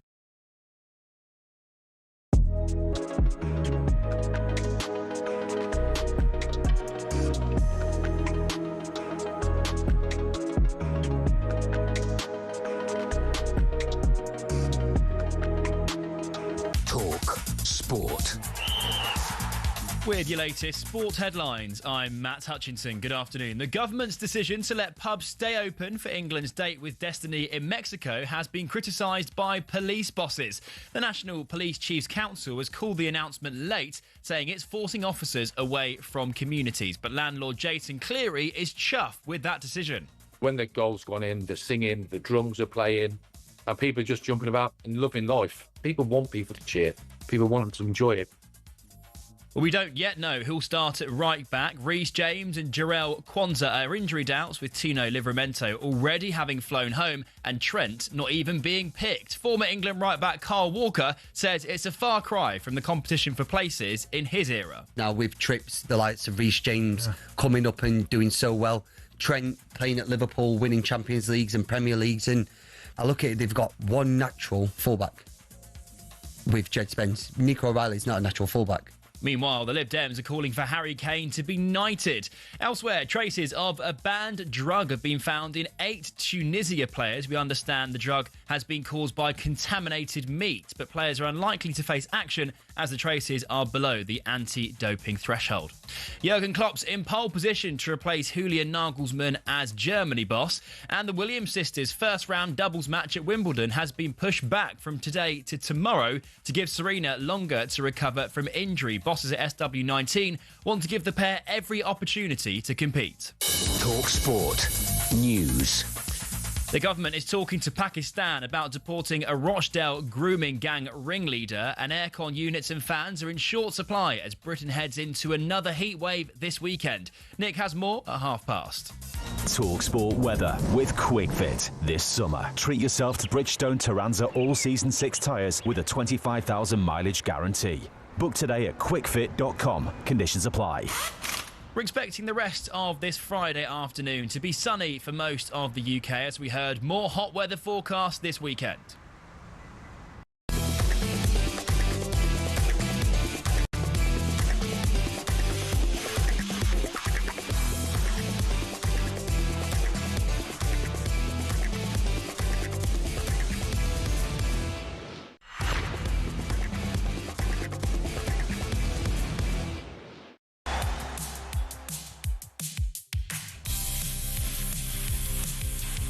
Good afternoon, everybody. Back in the UK, it is 4 minutes past 3 o'clock your time. Hope you're having a good Friday afternoon. Looking ahead to a big weekend with England in World Cup action again. This time in Mexico City. This time against Mexico, high altitude and everything else that goes with that. This is Jim White, Simon Jordan, and Martin Keown. Alongside us, Alex Crook, and we are live here in New York City. The city bathed in sunshine, but that's not the whole story. It'll go up to 38 degrees later today. It's going to be another hot one, but we're ready for it, or as ready as you can be. And we're ready for the football today, because 3 big matches coming your way, all of them live across the talkSPORT network. It kicks off with Australia against Egypt, that one coming from Arlington, Texas. Then it's Messi and Argentina against a surprise package so far, Cape Verde. That one's coming from the Hard Rock Stadium in Miami Gardens. And then the third and final game today, Colombia against Ghana from the Arrowhead Stadium in Kansas City. All 3 games live across the talkSPORT network. In the meantime, it's time for this. Football debrief on talkSPORT with Toolstation. Spend £50 with Toolstation Club to score a reward stamp for a chance to win a holiday worth £10,000. It's time now for our football debrief, and we're going to do that with Toolstation. And I'm delighted, not for the first time whilst we've been out here in the USA, we are joined, albeit he's back in the United Kingdom, we're joined by Brighton manager and talkSPORT pundit, I'm proud to say, Fabian Hürzeler joins us this afternoon back in the UK, this morning here in New York. Fabian, great to speak to you. First off, you enjoying this World Cup? Yeah, still enjoying it. I think, especially after yesterday, some great games. I watched the Spain game, I watched the Portugal game, so I think 2 really impressive games. And if the games are like this, then I think they will get more like this. The closer we come towards the final, the more I'm enjoying it, definitely. Great stuff. Alex and Simon and Martin are here. We'll throw various things at you in the course of the next few minutes. Germany and Julian Nagelsmann. Why did it go so wrong for Germany, your nation, and now there's been a parting of the ways?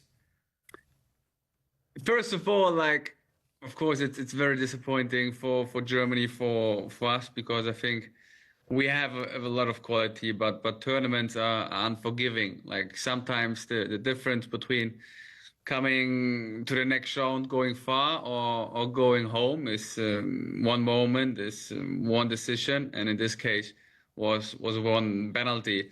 In my position, it's not about criticizing now a colleague, criticizing Nagelsmann.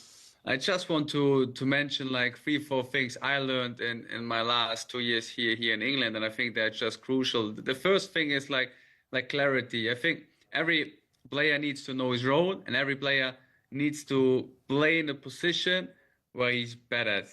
And for example, regarding the game from Germany, in certain moments, we all had the feeling that players weren't in the best positions. The second thing I really learned here was being like focused on players who were reliable. I see so many small actions in the tournament. For example, a 2 versus 2, a 2 versus 1 on the side where players don't check back, where wingers don't follow their man, where in the box a 6 loses his man in the back. So really like focusing on players who are reliable is a key bit, especially in a tournament. And so many teams who are not that successful or weren't successful really don't like had these players who are reliable. When I watched yesterday Spain with Rodri, I was in the stadium between Ghana and England. The sixes, Partey and for Ghana yesterday, Rodri, he always looked back. He always like filled the gaps when the centre back was gone. He always defended the box by scanning before. And these are really players who you can rely on. And I think there we missed some of these players on the pitch. And then the last bit for me is like being convinced of your own quality. So I had the feeling that was also what I learned here in my time in England is really like be convinced of your style of play, be convinced of your principles, be convinced of your values you have here in the club, and be convinced of the quality from each players. And when I look at Spain, they always play the same style. They always play their 4-3-3 in the youth academies from under 16, under 17, under 18 till the first team, always 4-3-3. And they play it, and that creates habits, and they don't change it. They don't change their pressing. They don't change their style of play. They're so convinced of their system, and no matter who they will face, they will stick to it. And when you have these structure, when you have these organizations, then players will find their freedom in it. Then the players like get into a flow. And I think these like conviction we missed a little bit for Germany. In some moments, I think we adapted too much to the opponent. I see where you're going with that, Fabian. Here's Alex. Yeah, Fabian, I woke up to a message here in the States this morning that Jurgen Klopp is, quotes, a banker to be the next Germany manager. Is that an appointment that would excite you? Yeah, definitely. So I think it's not surprising. Jurgen is one of the best coaches of his generation. So whenever a German job becomes available, his name will be there. I think he has a clear identity. He knows how to win things, and let's see what happens. Fabian, just wanted to talk to you more about England. You just talked there about what you've learnt from the competition. Obviously, you're a great student of the game. I always enjoy listening to you, certainly tactically. What is missing from the England team? Because we don't look as if we're convinced by some of the qualities that we have, was one of the things you said. We don't look like we completely understand the detail. And it's like our game management as well. We're not seeing what we see in the Premier League. You know, the kickoff, for instance, we're seeing teams kick the ball straight out of play, you know, and then we go and press. It's a very open World Cup, almost a naive way of playing, because you've learned a lot of what to do with your Brighton team. What do you think we can do better? So in general, like I said, I was in the stadium. I watched the Ghana-England live. I watched the other games on TV. So overall, I think you have a clear structure. England has a clear structure how to play. On top of that, they have players with high quality. And for me, the most important, I still think there's a good connection. There's a good environment around the team, a good connection between the coaching stuff and the players. I don't see it that negative like you might see it. I'm still quite optimistic because, of course, England, they are not perfect so far, but they keep improving while they're still in the tournament. And teams often grow through these difficult moments. Teams often grow when they can handle these difficult situations. And I think England had quite a few so far, but the quality is they find a way to deal with it. And on top of that, for me, they have the experience, they have the quality in every position, they have a coach who understands how to prepare for the knockout football. So it will come back to small details, it will come back to small margins, and I'm still quite optimistic regarding England. But if you're manager of England right now, what I've seen of your Brighton teams, the way that I take you back to the Arsenal home game, the way you press so expertly, there's no way you let Congo out in the way that England were letting out in that match, no? I think tournament football is different to club football. So everyone would like to play spectacular football, but the first objective in a tournament is to survive and to keep progressing.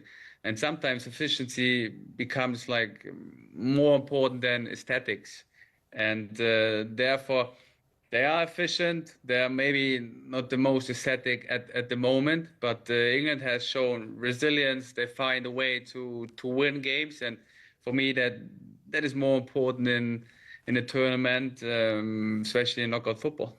Fabian, I know you want to sort of tap dance around the position of not necessarily being or giving other managers advice, because it will come back in your face at some point. When you look at Thomas Tuchel, a lot's being made of the way Tuchel was coaching, say, Jed Spence. You're an animated manager. You get involved with coaching from the side. What do you think's going on in this situation with the way that Tuchel seems to be really pressing Spence, really animated in the way that he's coaching? Give us an insight on what you think Tuchel's trying to achieve there.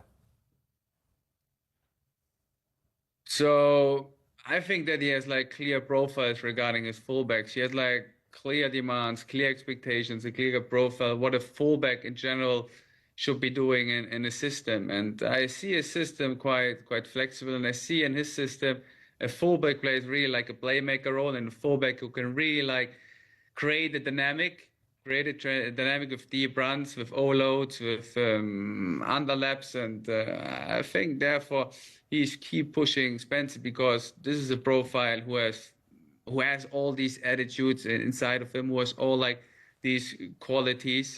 So he likes fullbacks who join the attack, who attack the box, and he has with O'Reilly on the left side. Now he has Spence on the right side because Reece James is injured. So I think he has like clear profiles for each position, and that's the same for the fullbacks. And then he tries to get the best out of them. And sometimes it works, sometimes it doesn't work. But for me, the most important to be really consistent in the messaging, to really consistent in the principles he wants the fullbacks to play. And that's what I can see in the first games so far, although, like I said, not everything is perfect. But it's not bullying, is it? Because people are trying to make this case that Tuchel's got a problem with Jed Spence and he's landing it on him and he's bullying him. It's not that, is it? No, for me, it's even the opposite. So after the first game against Croatia, he put him in the starting 11 because he's convinced of his quality, especially regarding the rest defense, especially regarding his effort. I think the minutes he played for Croatia was outstanding. Then he came into the team against Ghana. He did this job well. He defended. There were not a lot of transition moments for Ghana. So that's why Tuchel, I think, the coach, really tries to figure out what is best for the team, what is best for the country, and therefore he always puts the team first. He never puts the ego above the team, and that's why for me it's not bullying. For me it's really, what do we need to be successful? What do we need to make the country proud, the fans proud, and how to play efficient football? Yeah. And Fabian, here's Alex with one final point. Yeah, you mentioned ego there, just very quickly. I wonder what you would have made of it if you were Roberto Martinez, Ronaldo's reaction to being substituted last night. Yeah, like I always say to my players, and I think in general that's also my style of leading, is like, you can't treat everyone the same. So of course you have like clear values, clear principles. They are there for everyone, and there are some non-negotiables. But in the end, you have to be very like sensitive for different dynamics in the team. And we know that Ronaldo is one of the best players in the world. He can create a dynamic. So it's really taking care of him individually without losing the core principles, without losing the core values that Portugal has. And it's a challenging situation for every coach, but so far I think he managed it quite well. Fabian, I just want to say to you, and I mean this, we've really enjoyed your company when you've joined the show whilst we've been out here, and you joined us while you were over here as well. It's been it's a big deal for talkSPORT, this, and you've made major contributions, so thanks for being with us throughout it. Thanks a lot. I really enjoy it. See you soon. See you soon. Fabian Hürzeler with us live on talkSPORT, and that was all thanks to Toolstation. Football debrief on talkSPORT with Toolstation. Spend £50 with Toolstation Club to score a reward stamp for a chance to win a holiday worth £10,000.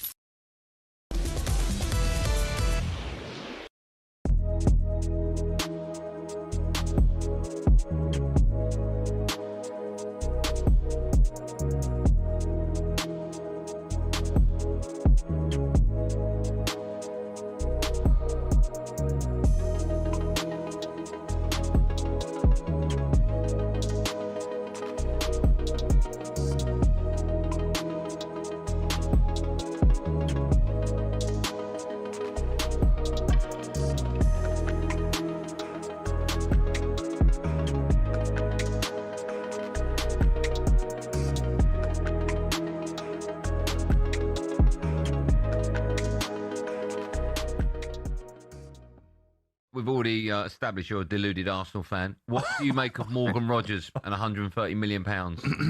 You know what? I saw O'Hara going absolutely mad on was it? He was somewhere. He was talking. Yeah, and he was talking about the prices, etc. And I do actually think he's right, man. I think the prices have gone absolutely crazy. But it's one of those where, as crazy as it is, number one, it's not my money, and number two, football makes so much money. They're only going to spend where they think they can get the money back. So as much as it's crazy for us and we go, oh my gosh, these crazy prices, they're making money selling people's shirts on the back end anyway, and all these expensive tickets and everything that's going on. So someone can afford it. Do you need him though, Joel? Because I agree with Bentley when I've listened to Bentley say that you've got Eze, you've got Odegaard, you know, you've got Ranieri down and coming back, but don't you need a proper left winger? I know Martinelli can do good things, Trossard, okay, but wouldn't that money be well spent elsewhere? I think he's so good that if he's available, you take him. I really do. I think in the Premier League, 130 million. It's not my money. If they can afford it, but that will why take, do we care? Because I'm guessing you've only got a certain amount of money to spend in this window, and 130 million will be a huge chunk of it. Wouldn't you rather spend that chunk of it on a left-sided midfielder? It depends on who's available, though, Andy. Like nowadays, who's available? If I was to ask you, who do we get? If it's not him, who? Nico Williams. I mean, that would be amazing. Barcola. He's signed a contract though. With, he don't want to leave, does he? Yeah. Do you know what I mean? Like, he's look, Kvaratskhelia, however you say his name, he would have been brilliant like a couple of years ago, but we missed the boat on that. I don't want Rafael Leao. The option of Rashford, I've been hearing, but what does it say about the Eze transfer though, Joel? If you're going for Morgan Rogers now, after Eze signed last summer, what does it say about that transfer? Yeah, but Eze is more central, though. Morgan Rogers, I'm not saying he doesn't play central, but I'm assuming... Central. He plays his best stuff in the centre, mate, not on the left. I know, but if you've got all those players, you're going to have to squeeze them in somehow.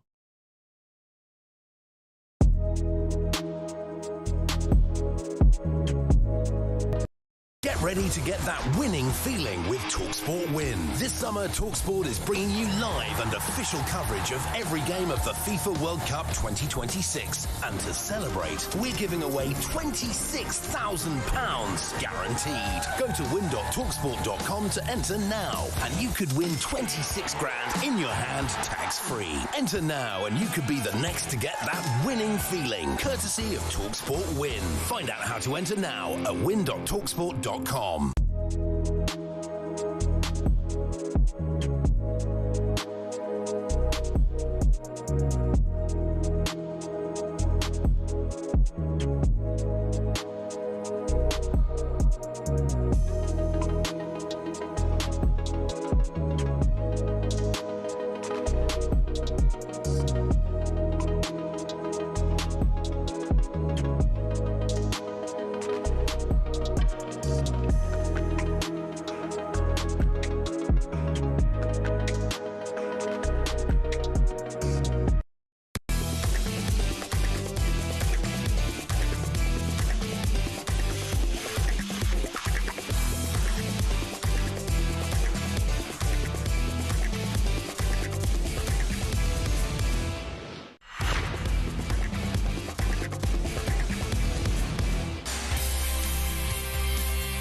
We're live from New York. That's Newark Airport. Of course, a lot coming and going with the 4th of July celebrations. Many, many people coming in and out of this great city. We're on the outward direction for us later on today. Drive will be heading over here and taking over from Simon and myself on a daily basis. Alex Crook, of course, stays on. Of course he does. An absolute stalwart for talkSPORT every time. And Arsenal Invincible, Martin Keown is with us here in studio as well. Martin's going to be taking in Brazil-Norway, are you not, this coming weekend? Looking forward to it. Finally going to get to a game actually here. Leave now for the stadium, and you might get there in time for kickoff. You went in an Uber, didn't you? Yeah. I'm a man of the people. I'll take the train. I think we're going to take the train this weekend. Of course you are, because that's really we've learned my tour guide has told me that's what I need to do. Alex, what we need to do is talk about what is going on back at home, more specifically, what's going on at Tottenham Hotspur. Because, they got him, Sandro Tonali. They've reached an agreement to sign Tonali from Newcastle in a deal worth £100 million. There's a lot of jaws being dropped at this one. How do you see it? Were you surprised, A, when you heard about the interest, and B, when you heard the agreement had been reached?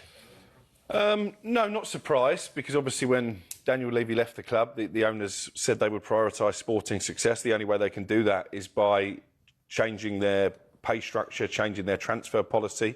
Up until this summer, I think Dominic Solanke was still their record signing at 65 million quid. They obviously smashed that to sign Mateus Fernandes for 85 million, and now broken it again to sign Sandro Tonali. And as I mentioned before, £270,000 a week is what they're paying Tonali. I think the offer that they made to Mateus Fernandes also dwarf what Manchester United were willing to pay. So they're trying to play catch-up, aren't they, after 2 really poor years. And the only way to do that is to revamp the squad. And in Roberto De Zerbi, I think they've got a top-class coach.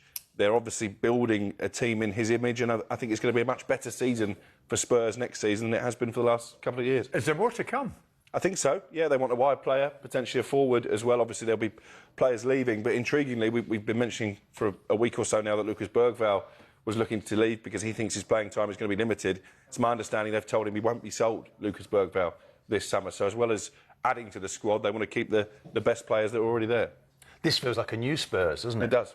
A proper Spurs that are competing on all fronts. Is it a statement signing for them? I think whenever you pay 100 million for a player, it's a statement. He's a top player, though, isn't he? He's a player that I think Arsenal would have expressed an interest. I think they did express an interest, Arsenal.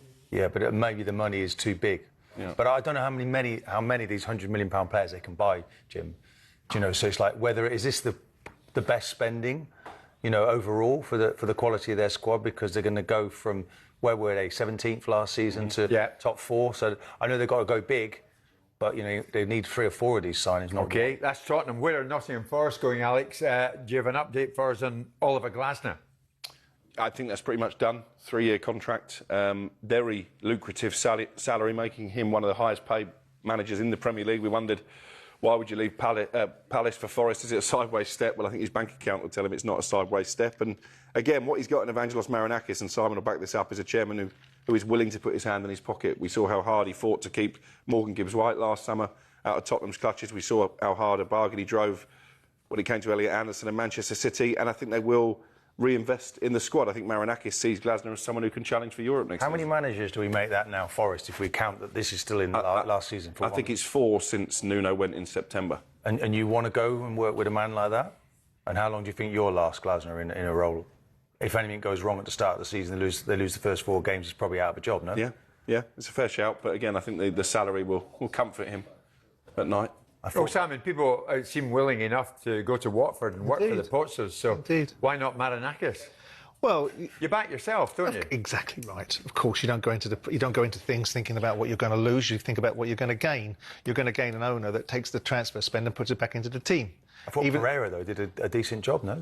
I assumed he was going in for a new contract, not to be... He must think that Glasner's an upgrade, and there's no doubt about it. Glasner is a very, very good manager. Whatever you think about his outburst, and whatever you think how foolhardy it might have been, the principles of what he was saying about Palace's lack of investment in his achievements is absolutely right.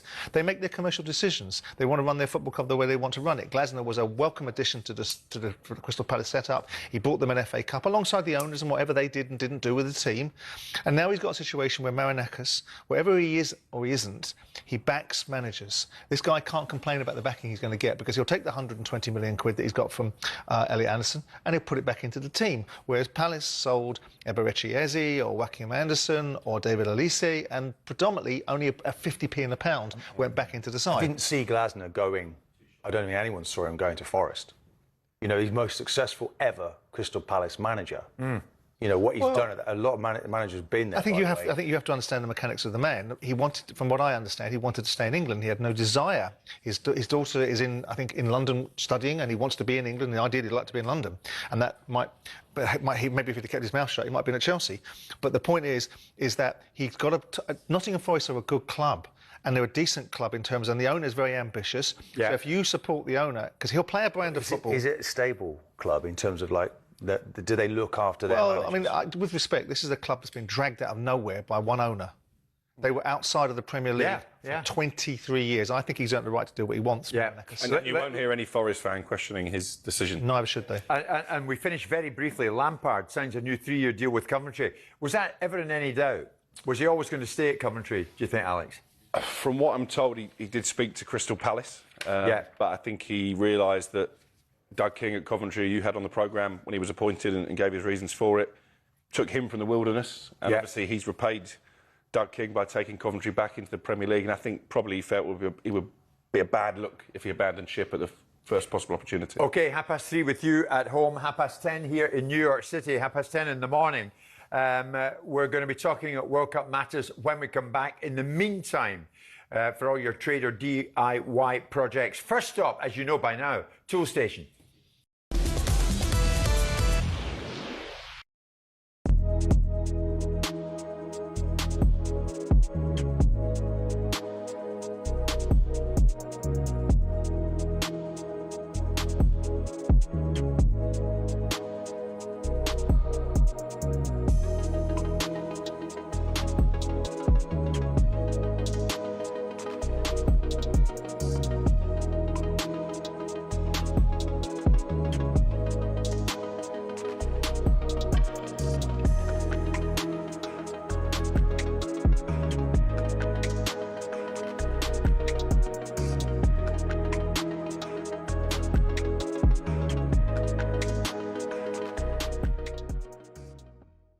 He shouldn't get beat near post, mate.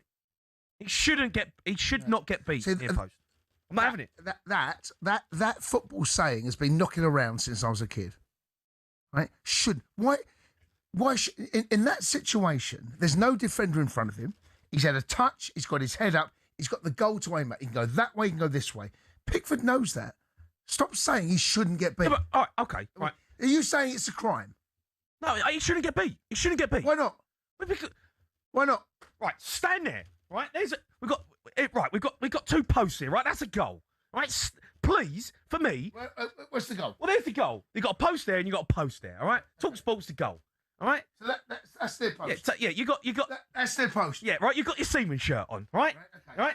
I'm the Congo player. I'm set. Well, no, you're not set because you're in the middle of the goal. You got to set. You're standing there. Hold on. That's the post. That's the near post. I'm happy. No, you're not happy. I'm happy. No, you're not happy. What's that? What do you mean? That's the back post. Don't worry about that. You don't need the mic. All right. People can hear you. Where are you? I'm here. I'm the Congo player. I've got the ball. Get back a bit. Right. I'm here. Yeah. You're standing in the middle of the goal for one. You're in the wrong place. I'm happy. No, you're not happy. I'm happy. You're not happy. I'm happy. Okay, well, I'll score near post. Okay, but you can score there as well. No, but that's not where you stand. You stand there. I stand here. No, you don't stand outside the post, do you? You stand next to the near post. Okay. I shouldn't score there. Okay. I should not score there. Where's he going to score? If he scores there, in the top corner. No, forget top corner. Where's some top corner? If he scores there, there's more space. It's a better strike. Yeah. It goes across the keeper. Yeah, okay. It's a good goal. So what's wrong with that? But that's not where Pickford's standing. Well, he is. He's not. That's exactly where he stood. He's not stood there. No, I'm not having it, mate. What do you mean you're not having it? I'm not having it. You don't get beaten in the near post. It's a football saying which needs to be outlawed, right? In a 1v1 situation. Stop saying it. What a goalkeeper can get beat near post. He can't. He can. He can't. In that situation, he can.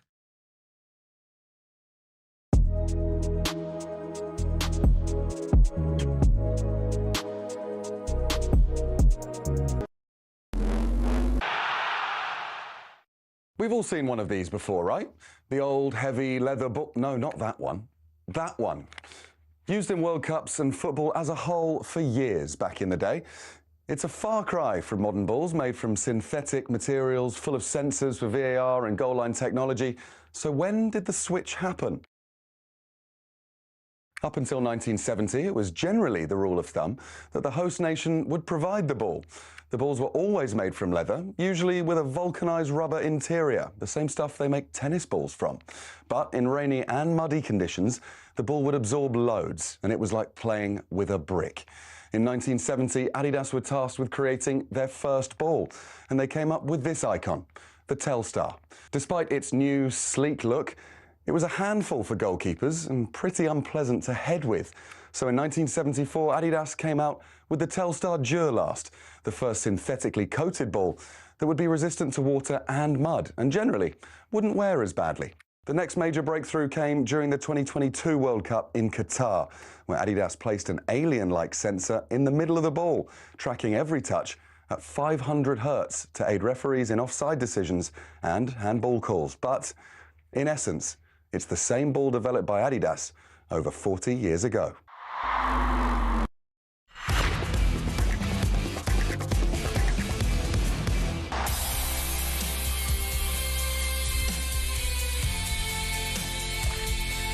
Hi, everybody. We're into our last half hour. We're into our last half hour of our stay here in the US of A. Simon and myself heading to the airport later on with producer Luke and assistant producer Joe. And we are out of here. Messrs Goldstein and Bent will take the World Cup baton and we'll carry on once we are back in the United Kingdom. And Simon and I will be on starting Monday from the same time as we've been broadcasting here, 1 o'clock in the afternoon till 4 o'clock, but this time live from London Bridge, back in the UK. Anyway, that is then and this is now. And right now, I'm delighted to say that on the show, to talk about all matters World Cup, what is going right, what maybe has proved to be a bit of a hitch, maybe a bit of a problem. Anyway, let's get into it. The executive director for the White House task force on this FIFA World Cup is Andrew Giuliani. And Andrew joins us live. And by the looks of it, if you're looking on YouTube, is very happy to do so. Andrew, we're delighted you can be with us. The World Cup in the US, how's it been for you so far? Well, it's been fantastic. First and foremost, let me say, considering you guys are in my hometown and a place that is very, very special and near to my heart, I wish I could join you in person. Ironically enough, the only World Cup city I have not been to yet has been New York, New Jersey. Considering that's my home, it's pretty ironic. And also, ironically, I'm a New Yorker in Kansas City today. We know that there are a bunch of Kansas Cityans with the Travis Kelce, Taylor Swift wedding that are in New York today. So anyway, the irony just flows all over the place over here. But it's been fantastic. Look, what we're able to see right now, and we've seen this through so many of the storylines, not just with the incredible play on the pitch, but with the Scots drinking Boston Dry, with the Netherlands and their Dutch bus and rowing all over the place. Unfortunately, we've lost them these days, but the Japanese, their respect for the stadium, people discovering the United States of America, maybe for the first time. Yeah. This has been a massive success, and we're really, really proud of the foot that we put forward here through 85 of the 104 matches. Andrew, we weren't quite sure what to expect once we got here. So coming into it, there were debates around ICE, around Trump, and the suitability of America as hosts. Do you feel that you have defied some of the, how would I call it, negative pre-tournament narrative? I think people were told lies, frankly, about the United States, maybe about President Trump, for example, right? When you look at the United States, I think there's no country, right? North America with Canada and Mexico as well. There's no place that's better suited to host major world events than this. And I can tell you, I think there's nobody that's better to host it than the 45th and 47th President of the United States, Donald J. Trump. His vision for landing this tournament back during his 45th presidency in 2018, and then the execution, the idea of putting up a White House task force, how we've been able to process so many visas, so many ESTAs. The numbers from ESTA countries are incredible when you think that 5 million ESTAs were processed just in the first half of this fiscal year, just for the 19 ESTA countries that qualified for this World Cup. When you look at Argentina, those visa wait times a couple years ago were over 300 days in Buenos Aires. That's now down to less than a week right now. In Brazil, they're pretty darn good at soccer, 5 World Cups, right? Yeah. They were 700 days in Rio de Janeiro, over 600 days in Brasilia, now down to less than a month. Really, really amazing what the United States has done. And I think that's why you're seeing such incredible success in this. Okay, Andrew, here's my colleague, Andrew, can I ask you about the handling of Iran? Because a lot of the European press have been reporting, and the Iranians themselves have been reporting about the manner in which they've been handled and the treatment of the requirements of them. Can I ask you a question first? Do you take the Iranians' word or do you take it with a grain of salt? No, I take it a little bit of a grain of salt. So I'm coming from a Okay. position of empathising with your position, but trying to understand what people perceive to be a lack of transparency and an element of opaqueness, alongside, I think, some clumsy comments made by Mark Wayne Whelan, who talked about the idea of dancing around and celebrating the fact the Iranians have gone home. I don't think that's helpful. So what I wanted to understand this question was, we get this perspective of the Iranians have been handled in a certain way. People talk about soccer being a soccer tournament, should have nothing to do with politics. We are all grown up and know geopolitics has a place to play. But no one can understand, to some extent, what was the methodology and thinking behind handling the Iranians in the way that you appear to have done, which is making them fly in and out of certain places, not being able to base themselves in certain environments. And then you get a leading politician coming out and saying something which I think is clumsy, to turn around and say, I'm dancing and celebrating now that they've gone. So what's your response to that? So, well, I'll tell you this first and foremost. It was the Iranians' decision to base in Tijuana. They were based in Tucson, Arizona. We made it very clear that they could come in the country 5 days before their first match, and they decided instead to base in Tijuana. So that was their choice. When they did that, what we decided to do was we decided actually to make sure that we could have CBP, U.S. CBP, Department of Homeland Security, meet them in Tijuana. So then that way we can educate, make sure that everybody who was going to be coming on the plane or who had visas was actually on there. So when they would land in Los Angeles, they would have that opportunity. We told them they could come in the day before the match for the Los Angeles matches, because that's just a 27-minute flight, not that long at all, and that they would have to leave the day of the match because, again, 27-minute flight, not too much of a burden, at least in the NFL here. All teams, they'll fly across the country. But Andrew, no other team's been handled that way. Andrew, finish.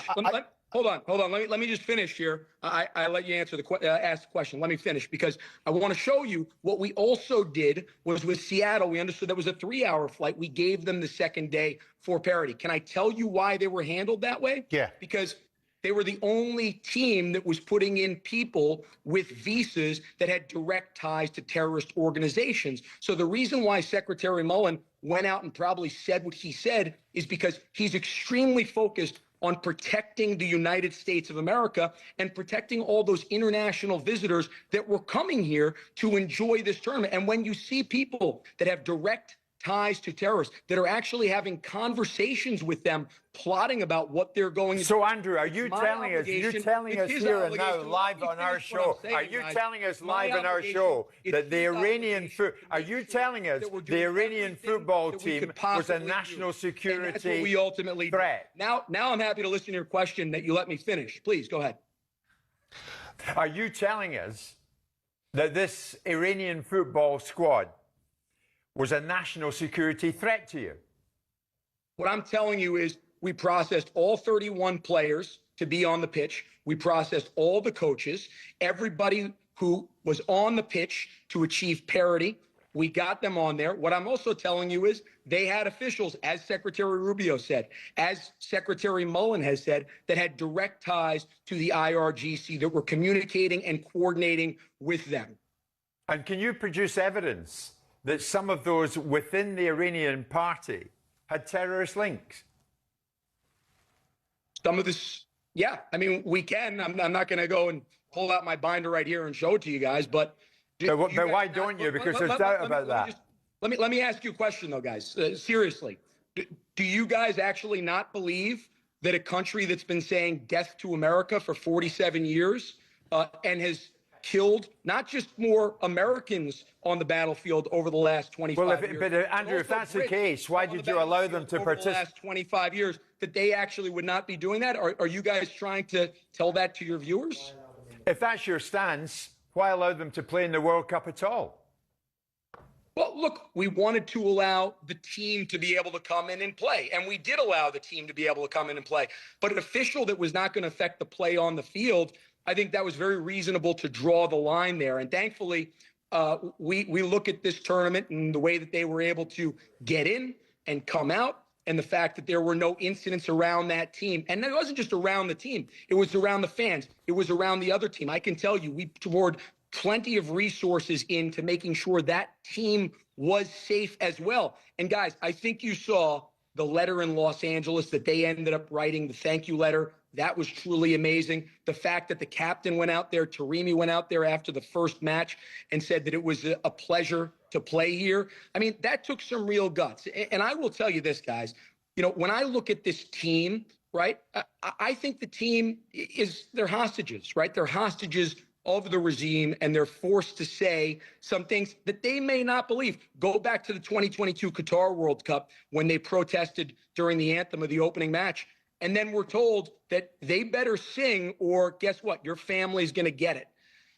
So anyway, you know, look, I stand by what we did. I know we did the right thing, and I'm so happy that this has been a safe and successful tournament.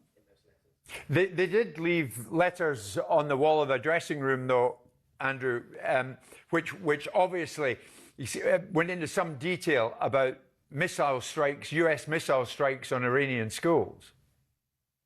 Yeah. You know, you're absolutely right. The United States has struck Iran, the country that has been saying death to America for 47 years. So that's accurate. This situation with ESTAs, you say a record number were released, visas, a record number. One individual who didn't get in, Andrew, you're well aware of it, the Somali referee Omar Artan, who at the last moment was denied entry into the country. Again, alleged so-called links to terrorist organizations. A referee, really? Yes. Why then would UEFA step in and say he can officiate an upcoming Super Cup final, which is a high-profile match in Europe? Why would they step in and say, okay, well, he might not be able to officiate in a World Cup, but he's going to officiate in this match? Well, I don't speak for UEFA.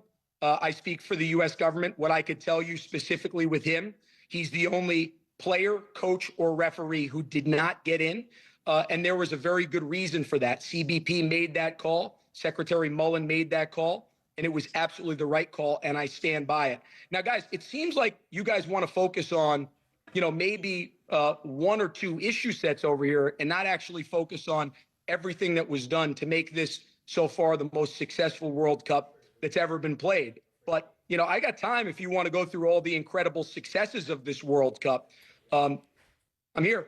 No, but with respect, you realize that in the interest of balance, we have to touch on some of the other more controversial issues. I hope you are in the interest of balance. I hope you guys are able to focus on, again, all the people that were able to come here, all the incredible work that the federal government did to make sure that what we're seeing on social media, the love for the United States of America actually happened. But Andrew, I appreciate you guys acknowledging that. Yeah, that's fine. But Andrew, with respect, we don't need you to pat you on the back because you can do that. More than fine. Because you can do that for yourselves, and you're doing it quite aptly. It's been fantastic. Yeah, but it's not for ourselves. It's for this country. It's for this country. Look, we're celebrating our 250th birthday tomorrow, guys, and it has been amazing to be able to show off to the rest of the world what American freedoms mean, not just for American citizens, not just for those people that visit the United States of America, but what it can mean to other freedom-loving individuals around the world. That's what I get that, Andrew. I get that, but we're not here to be cheerleaders for the USA. You can do that yourself. Obviously not. I can tell. No. No. And I would say, and I want to stress this, and Andrew, you and I can shout at each other as much as you like. Well, there is no more balanced a show than ours. And if you'd looked or heard of any of our coverage in the 3 weeks we have been here, you would accept that our show has been balanced throughout, because that is an absolute priority of ours. It doesn't seem like a balanced interview, guys. Sorry? It does not seem like a balanced interview. Of course it is. I'm happy to answer the questions, but you guys haven't even acknowledged some of the great work that's been done. We certainly have. Can I just chuck one in there about empty seats at stadiums? Is that a little bit disappointing? You know, are you 100% confident all these fans who've piled into the country can actually afford to attend games? So is this about, because there seem to be two different questions. One is about the expensive tickets, and the other is about empty seats. So which one is it? Tied together, aren't they? The reason there's empty seats is because the tickets are too expensive. Well, how are they tied together? Because I believe it's a supply and demand issue. One of the reasons why, and President Trump admitted this very early on, that ticket prices are expensive. One of the reasons why is because you had 500 million ticket requests for 7 million tickets, right? There's only a limited amount of supply for the amount of demand, hence driving up ticket prices. What FIFA did was they had over 1,000 tickets or 1,000 tickets a match at $60. Many of those went on the resale market at 10, 20, 30x, depending on who's playing, with the England prices being even higher because more and more people want to see England. What we did here on the task force was work with FIFA, work with Bank of America to make sure that U.S. military veterans had access to 4,547 tickets throughout the World Cup, including 250 for each U.S. men's national team thing. As for the empty seats at the stadium, guys, I haven't seen it. I don't know if you guys have pictures of it, but I haven't seen it. It seems like to be contrasting questions because, again, supply and demand shows that that's why prices have been so high, and they have been expensive. I'm not disagreeing with you guys there. They have been expensive. Let's finish that very positive point, though, Andrew. You love positivity, and I'll give you some. The American team doing really well. Can they go all the way to the final? Can they win it and put an even broader smile on your face than the one you're showing us now? Well, I'll tell you what, this team, I'll tell you that they've been fantastic to watch. It's been awesome. They're going to have to deal with some adversity here in this next match, but I think they have the guts that it takes to do that. And look, they seem to be, for the first time in my lifetime in U.S. national team history, have the offensive weapons to be able to go out there and put the ball in the net. If the defense can hold up, I think they can make a really, really deep run in this tournament. And I don't know if does the U.S. and England line up on opposite sides, or would we meet in the semifinals? I think we'd meet in the semis. Is that right, guys? That would be, I think that would be the path, Andrew. And my goodness, well, wouldn't this be that would create a lot of interest, wouldn't it? Rematch 250 years in the making. Yeah. That would be a decent match. That is for sure. Andrew Giuliani, we're almost out of time. In fact, we are out of time. I want to stress to you before you leave us, while we have been here, we have been super impressed by many of the things we have seen at this World Cup. And we have not been afraid to say it. We've been quick to broadcast it because in the interests of balance, we have been thrilled at some of the things we've seen and witnessed. And for that, we congratulate you and the rest of the people who work at the White House Task Force. And I want that on record, and I want you to know that. Well, thank you, guys. I appreciate it. And look, I'm a New Yorker. I love to get in the mix over here. So I'm always happy to come back on and we could have some fun for another segment. So thank you. Okay. Andrew, thank you. Go USA. We're back after this. Thanks.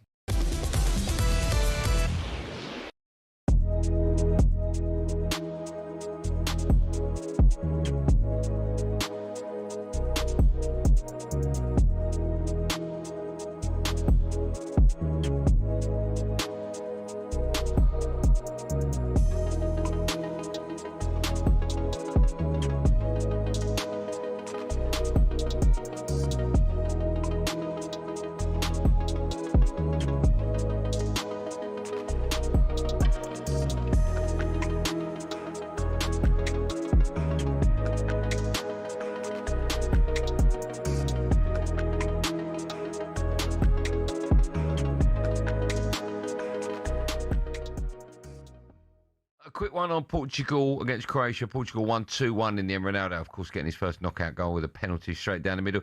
What did you make of the controversial VAR decision? Well, I think hair's very overrated, don't you, Gab? Very overrated. I don't think you need it, mate. No, exactly, yeah. Oh, yeah, but who? Both of you. Who would have talked? Don't mess with the ball. So I've got the Mitchell brothers in here. Well, don't you think, in the the marginal gains, that in future managers say to all the defenders, whatever, by the way, get your head shaved. That's a very good point. It's nonsensical. Honestly, it is so ridiculous that we're talking about a hair follicle and you're talking about Snicko, right? VAR wasn't brought in for that. And when I don't know, you've probably seen it. When you're looking at it, right? Hard to tell. The ball doesn't change flight. The spin of the ball doesn't change whatsoever. Okay, I'm going to play devil's advocate. I agree with everything you've said. I agree with you. But here's my question: was it offside? What, according to Snicko? Well, according to the laws of football, was it offside? Not really. No, because we're not 100% sure that it's actually touched. You know what we're going to do now is right. I know, but it was offside, right? I agree with you, Perry. You won't get an argument from me. Good. Was it offside? But because it's touched him. How do you know it's touched it? Because the microchip in the ball has told us that. Yeah, right. So that's how mad that this is that we're talking about. Everybody thinks you're talking about cricket, number one. Yeah. Right, with the Snicko, right? Yeah.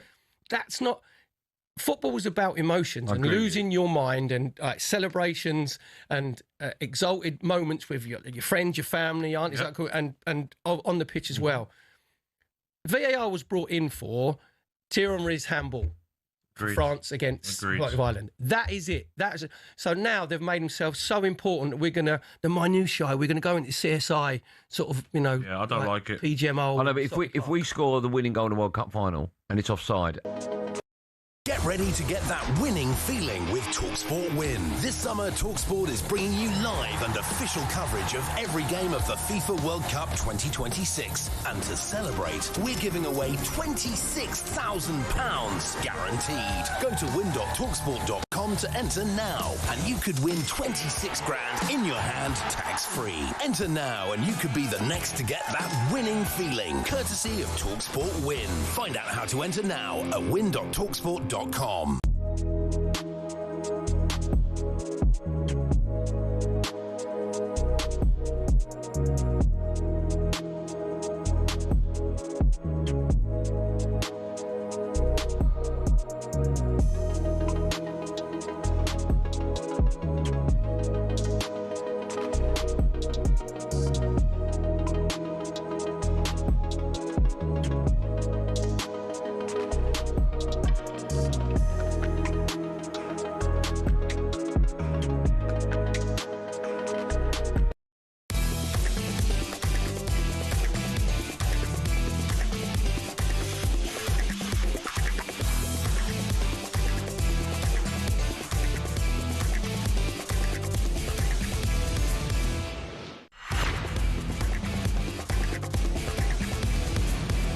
talkSPORT's Big Match Build-Up with Village Hotels. Watch the big games live in the pub and grill at your local Village Hotel. Find your nearest at villagehotels.com.